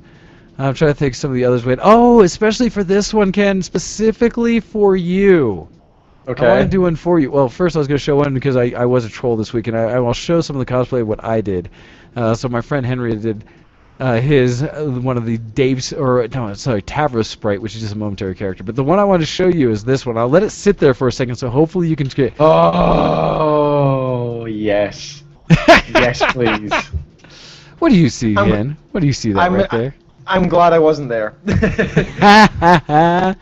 I thought you would appreciate someone doing a little bit of basically Felicia Day cosplay for her avatar. And it was very well done. And gosh, I forget off the top of my head. I almost had it for a moment what her avatar's name is in the game. Because I haven't watched the guild for a while. But it's a guild character. And I know what it is. Damn it. This gal had it spot on. And so I thought I'd make sure to post that one for you, Ken, because I thought you'd appreciate some good cosplay like that. I found a meme going around the other day of it's a girl Toll Biscuit does some stuff with, also redhead, pale. I don't know her name. Oh, I know who you're talking about, but I forget the name off the top of my head. Damn it! But there was a link going around Reddit or something, I think it was on, of her at the start of one of the podcast shows, except it was like a video cast, kind of like what we do with YouTube, and apparently it was her like masturbating at the start, because you just see her like jumping up and down in her chair.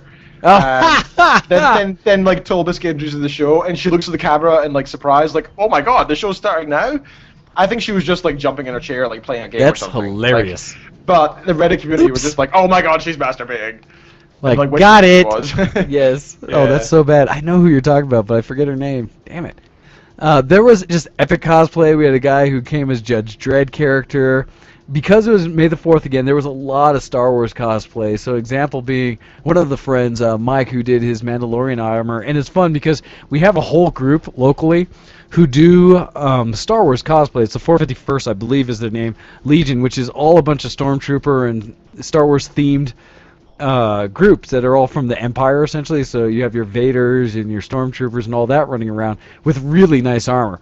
Well, they have a group which are the Mercs, essentially, and their whole point is to be Mandalorians that are all basically aside from the 451st, but are hardcore Mandalorian armor-wearing mercenaries that are also big Star Wars fans. 501st, thank you, Connus, thank you. The 501st, I was totally like, why do I not get this? And thank you, Cupcheck, also for filling us in, talking to us that her name is Dodger. So I totally remembered it, but I was like, damn it. Silly name. Is that a real name? Her real name can't be Dodger. It's what she goes by and what she's called, so just accept. But yes, the 501st, thank you very much, Connus, that they do a whole, that opposite from them was the Mandalorian group, and they had some great armor. It's great. And although seeing all the Stormtroopers, one of the things, you could tell they have a blast when they're cosplaying, because most of them have mics and speakers set into their armor, so they get really that sound from Star Wars where you hear them talking that, that's you know, awesome. Hey, did you see those guys going down there? And so they spend more of their time just talking and making jokes like that as they're walking around people than anything else as they're in the armor. And it is really fun to watch. It's just that geek, absolutely like, whoa, this is Star Wars. There again, the crossing of all the different types of conventions and interests. There was a guy there that had an epic Wolverine. I got to give this guy credit. He was tall. He had the lumberjack thing going on. He just looked like Wolverine from the Wolverine movie. And I had to give him so cool. mass cred for that. I was like, what? Do you know if his blades were actual steel or were they? So like, they were a base metal, a light one, and they were the kind that you hold the grip on so that it's almost like brass knuckles in your hand, which allows them to look like they're coming directly out of the hands instead of being around you somehow. So they did look phenomenal. And I felt so bad because the girl he was with, who was quite cute, really should have done a Jean Grey, because that would have been a perfect compared, like, dual cosplay for them. Other epic ones, the Batman was there. The goddamn Batman! And he had a full, like, suited up Batman armor. Also being Star Wars weekend, we had a guy who did a fun Lando Calrissian. I was kind of jealous because based on the way my hair was most of the weekend, a lot of people said that I could have been Lando. And part of me actually was going to do it today, but I purposely shaved my mustache off so as to not have to be tempted to try to cosplay something I would never get accomplished before I got to the con again today. So I stopped. We had some great Tusken warriors, or gosh, I said that Tuskegee. What are they? Damn it! I'm saying it wrong. I don't know. I am the Sand People. I know. Racist. Darn it! It's close, but not quite. Close, so close. Gosh, I was trying to think of some of the others. There's so much good cosplay throughout. A gentleman that was doing the original Penguin from basically the old TV series, versus what you see everything around today. So just there's That's such correct. a variety. I saw so many new ones. Oh, I had another one for you that I thought you'd appreciate because again, Star Wars. And so a Jedi, and of course, you have to have at least one Slave Leia. I have one or two. That's that actually I a found. hot slave Leia. Most of them are quite mediocre, I think. I Oh actually. no! All the ones I saw at the con did it well. Thank you very much, Nice. ladies, for having the body and physique to go along with the costume. Although I did admittedly see a guy that did a Slave Leia as well. And, well, so what's funny about that though? He at least was fairly fit, so it wasn't as off-putting as some of the Slave Okay. Leias you can imagine, like some big hairy overweight guy or something. Yeah. He actually pulled the costume off fairly well. It was still a little like but it worked. It worked. Except that I think his rear part was like a little too narrow because I swear as I walked by I was like, what the hell? Saw like ass cheek or something. Like no, stop. What's wrong with Leia ass cheek? I thought you liked Leia. Yeah, except for Leia ass treat. Not Leia. Leia. Thank you, Hendo, for me not being able to pronounce the Tusken Raiders. So terrible. This is why we have an IRC. Also, along with that, we had female Hando. Hando. Female Han Hando. Solo. No, I that'd know be he's quite a epic. famous Yes, guy, female but I think we would be Hando. cosplaying as him. Oh, it's so bad. Why do I do this? Okay, to show off the cosplay. Come on. Where's the drop-in? Wait. Oh, damn it. Look at you trying to get me with actually doing things right. I'll do this one. Nintendo Play. That one should at least make you happy because yes, I totally. You failed. deserved it. Yep. Yes, I did. So much Doctor Who stuff, TARDISes, Weeping Angels, things like that for me. So that you can see my first cosplay. The one I did initially was a troll cosplay.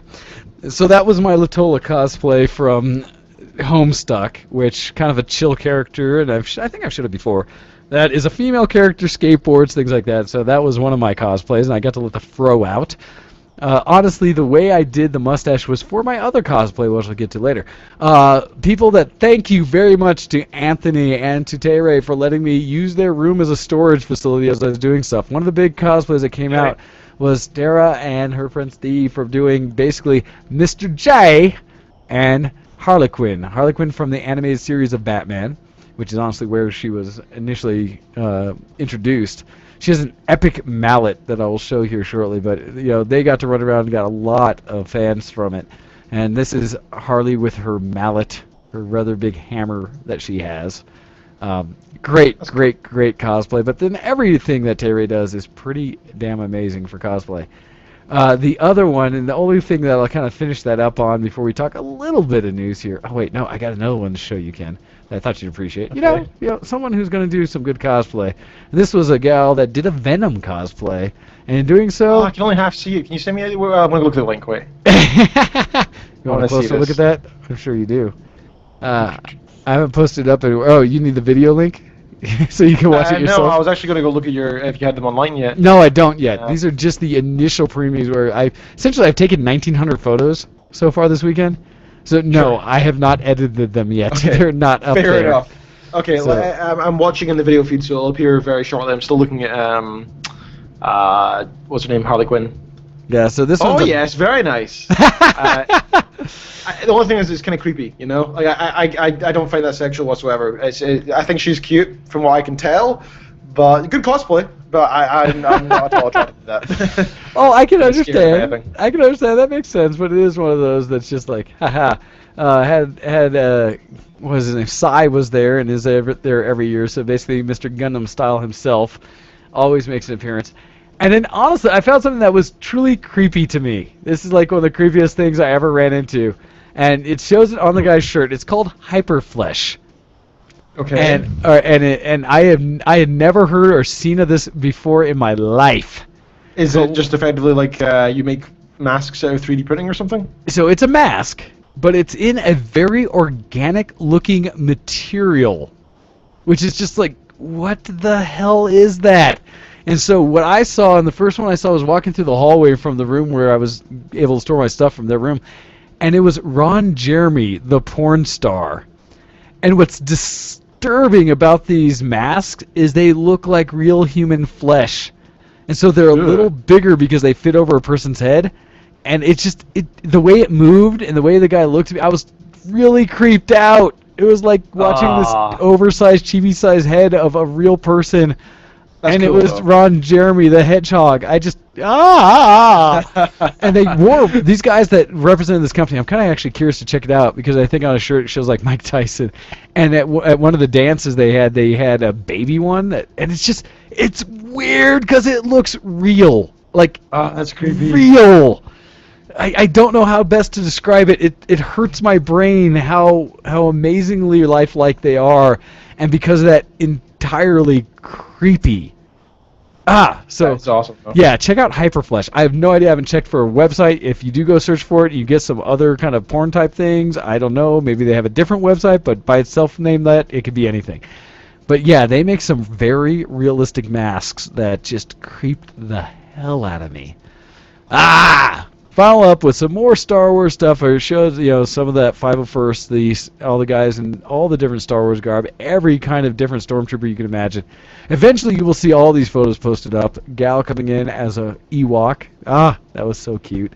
There was a lot of really cute, neat cosplay. In fact, I forgot to show the other one from Presley where she was first working on her furry cosplay because she created a little. Like a wolf-looking one that's very orange, very neat. All right, Time to show my big cosplay, the one why I had the shaved face and everything like that. Oh, I love this pic that I saw on Facebook.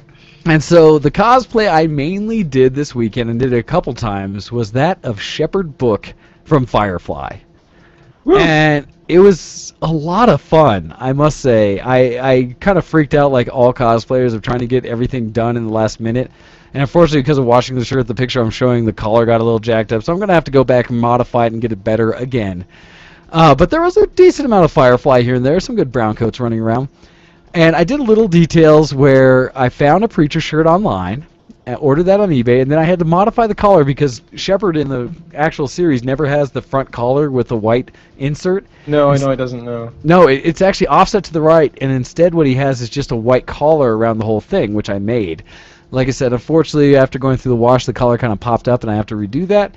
The other thing I did is in order to kind of come up with a piece that people would recognize, because every other character has some kind of, either like Kaylee, who's in the photo with me here, had a wrench, or Jane and the captain always had like guns, things like that, other things that they could show.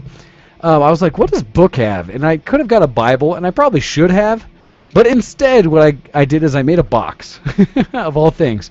And the box I made matched somewhat the official cigar box that Book has in the series when he first gets on Serenity on the ship and meets Kaylee and kind of talks about passage when she asks, well, can you pay? And he's like, well, I can't. Yes, I have money, and I can also offer these. And he opens the box. She looks and it's like, oh, Grandpa. And, I'm sorry, I never married kind of thing. But later you find out when Kaylee opens, it's a box full of strawberries. And it's kind of hinting at the universe of how rare it is to have fresh fruit or something like that. Yeah. And so I walked her. Kaylee was like my favorite character, by the way. I thought she was just so awesome. Girl I think I next fell in door. love with her a little bit throughout that show. Oh, Kaylee, yes. Kaylee's... love me some Kaylee. But so I made a box. Spoiler alert, but Yes. Once again, spoiler alert for Firefly. Later on in the series, when she gets shot, that was like heartbreaking to me. That's not Like, even that far I into was the just like, series. What are you talking about? She gets shot in like the pilot. Is it the pilot? Oh, jeez, I don't remember. I've seen it so many times. I Yeah, just remember exactly. She from gets shot seeing it like again. right in the beginning because they do so many epic things just in that first episode. No, that's in the pilot that she gets No, but shot. I So was it's not so even that far heartbroken in. when I saw- it's because I'd already seen the season, like seen it before. So when I watched it again, I was already familiar. So that's why it hurt to see that. I was like, no, not Kaylee. Oh. No, I know. Kaylee's amazing. In fact, I was showing someone else newer about the series, and when Kaylee gets shot, she was just like, "What? How can you get rid of a character this quick that I loved?" And it's like, I know. Just Welcome watch. to Game of Thrones.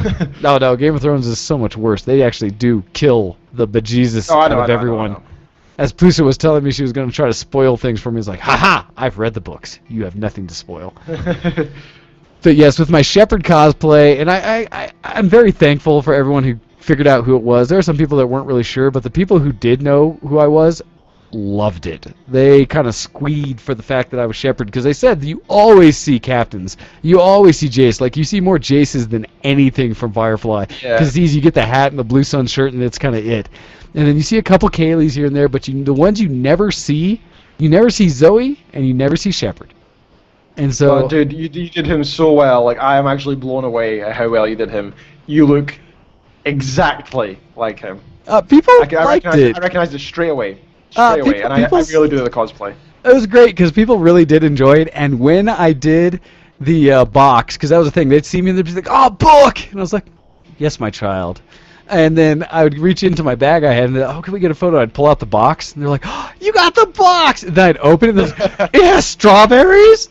And they were just like, "Yes," because I had a little cooler bag with me with ice in it to keep the strawberries cold, and I had a whole thing of strawberries, so I'd actually give them out to That's people. great.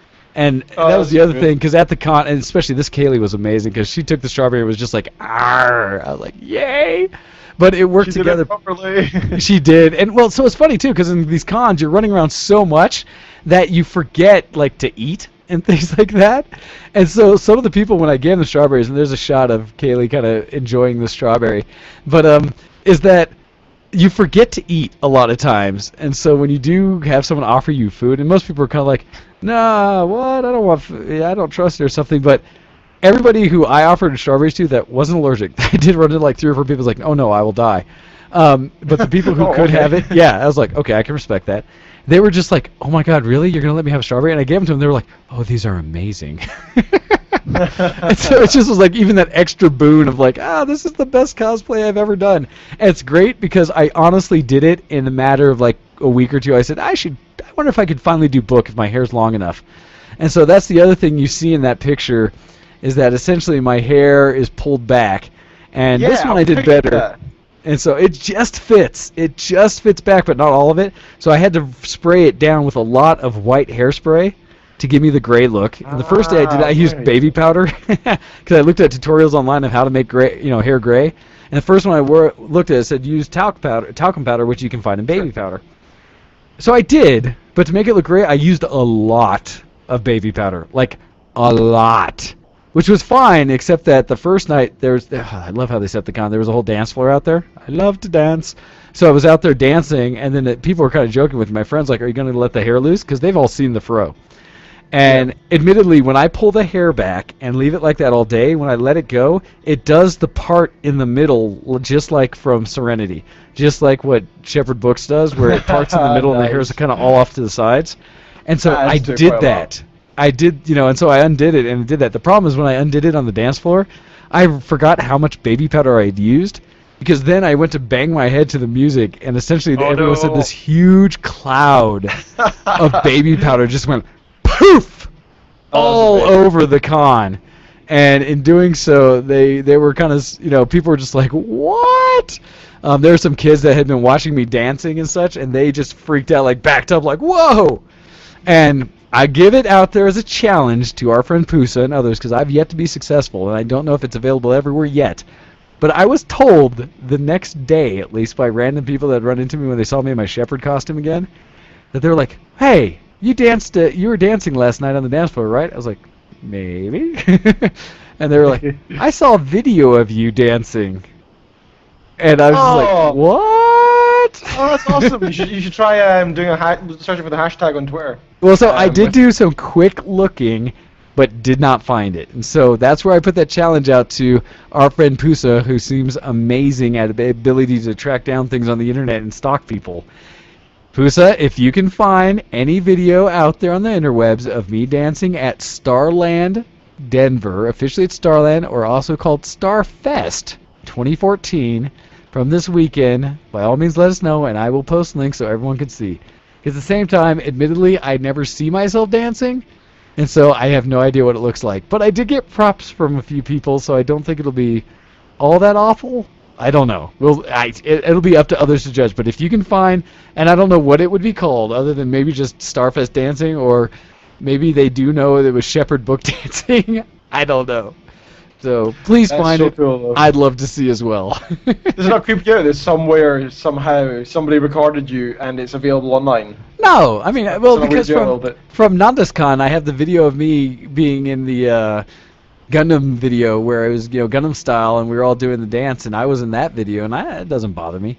It's just funny to hear some random lady, to me, someone I didn't know, say, "Hey, weren't you that guy who was dancing on the dance floor yesterday?" I was like, is this good or bad? Because we do know I love to dance. And so, but yes, the reason I shaved was for the Shepherd cosplay. And then I purposely got rid of the mustache today. One, because it makes me look weird. I don't like just a mustache. I agree. I don't like just a mustache on anybody, to be honest. It worked as my Shepherd cosplay, but once I wash it all out and then it's just the dark mustache, I was like, what the hell am I trying to do here?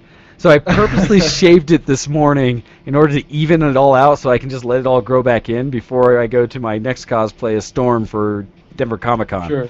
So we'll see. So thank you, ROC, for being out there and looking to see what you'll be able to find. I'm very curious what you come up with. If you can find that video, it would be amazing. Absolutely amazing. So I did get some great cosplay. I had a lot of fun at the con. That was my geekery, as it will. Checking my notes to see if there's anything else I really want to mention about it. Like I said, Presley, Act Out Games. What's great about her channel, if you check it out on YouTube, Act Out Games is the channel. She basically does video content for each day at the con and already had stuff stepped up from the first day. In just general, her running around, her cosplay, and kind of some people talk to. She was going to do some interviews, things like that, so look out for that. I was supposed to do an interview with her, which I would have just, that'd have been amazing. But after I changed back into my Shepherd, I could never find her again. I think I missed it. Sucks. And since I'm not cosplaying today, I'm not going to be able to do it. Anyhow. Oh. So we did have 2 articles, and I have stuff that we could talk about from actual Geek for the Geekoscope, and we're actually in that segment right now with the music, and so I'll just play real quick so that we are officially in it. Technology, news, and more today on the Geekoscope.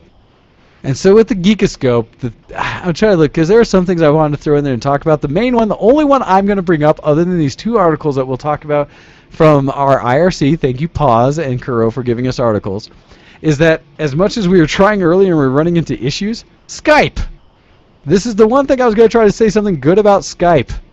And this comes from TechSpot, but it says that Skype's group video calling is going free on Windows, Mac, and Xbox One.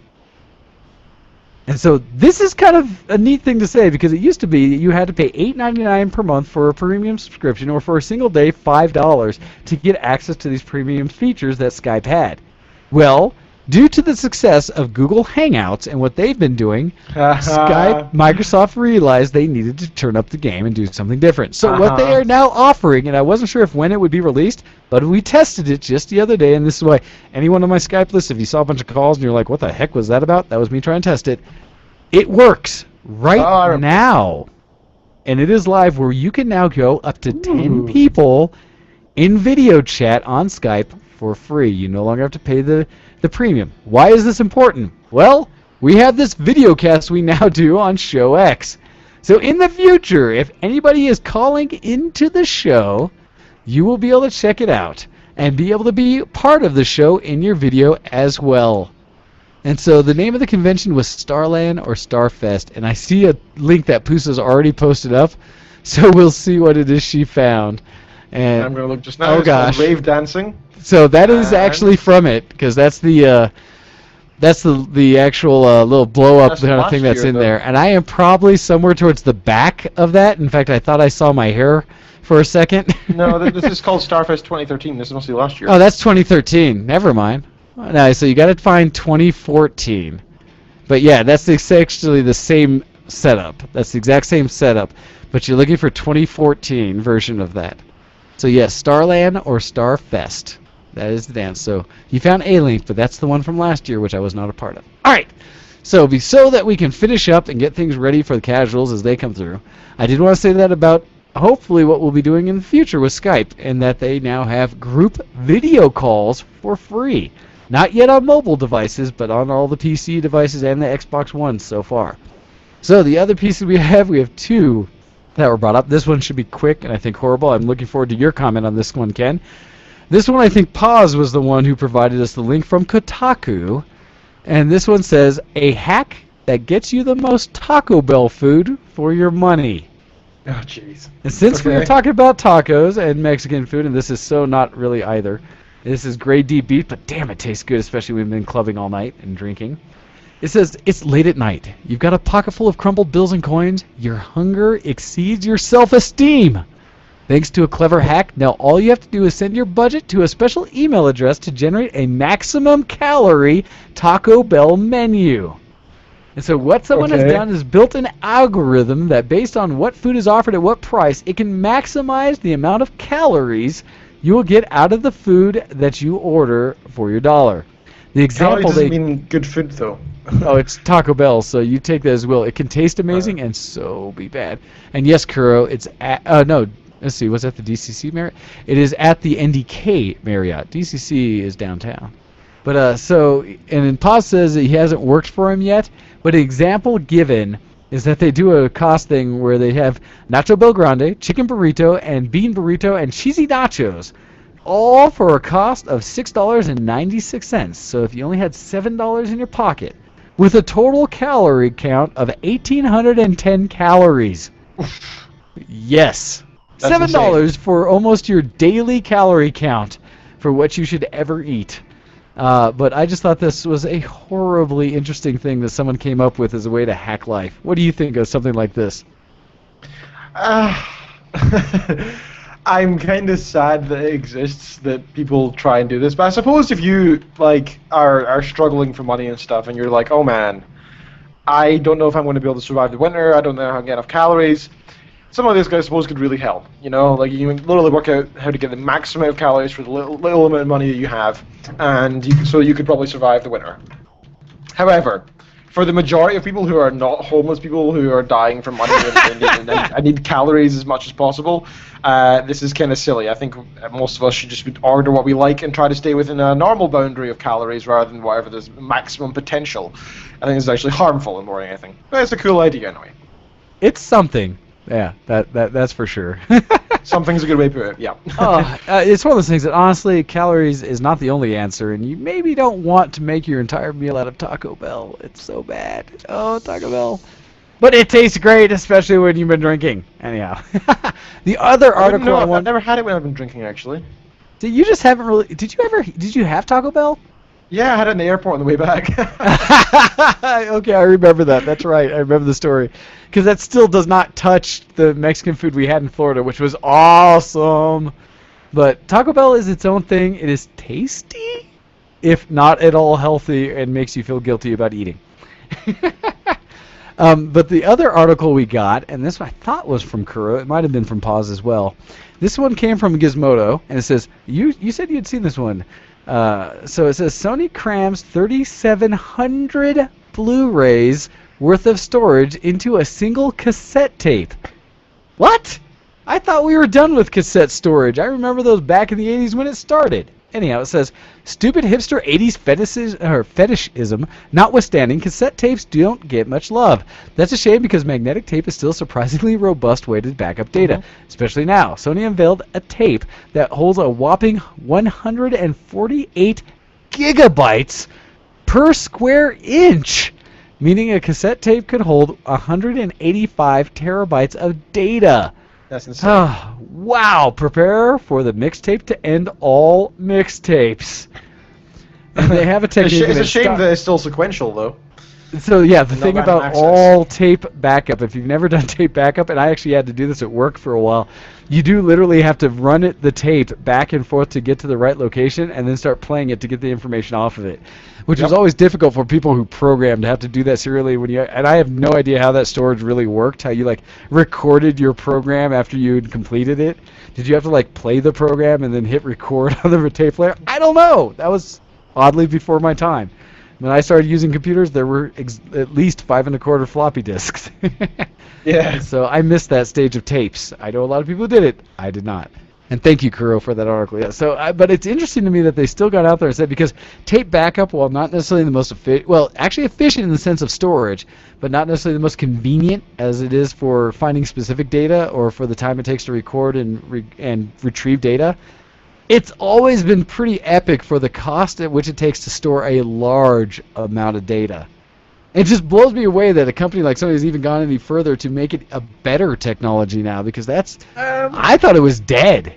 No, it's definitely not dead already. I mean, like, it is being used. I know lots of major companies still use it. I learned in high school, actually, that a lot of companies still use it because it's extremely cheap, and if you want to put petabytes on data, petabytes and petabytes and petabytes, it's cheaper to actually get tape still that's, it's not getting made or anything, so they just probably buy stuff that's like cheap on the market and just back everything up in there.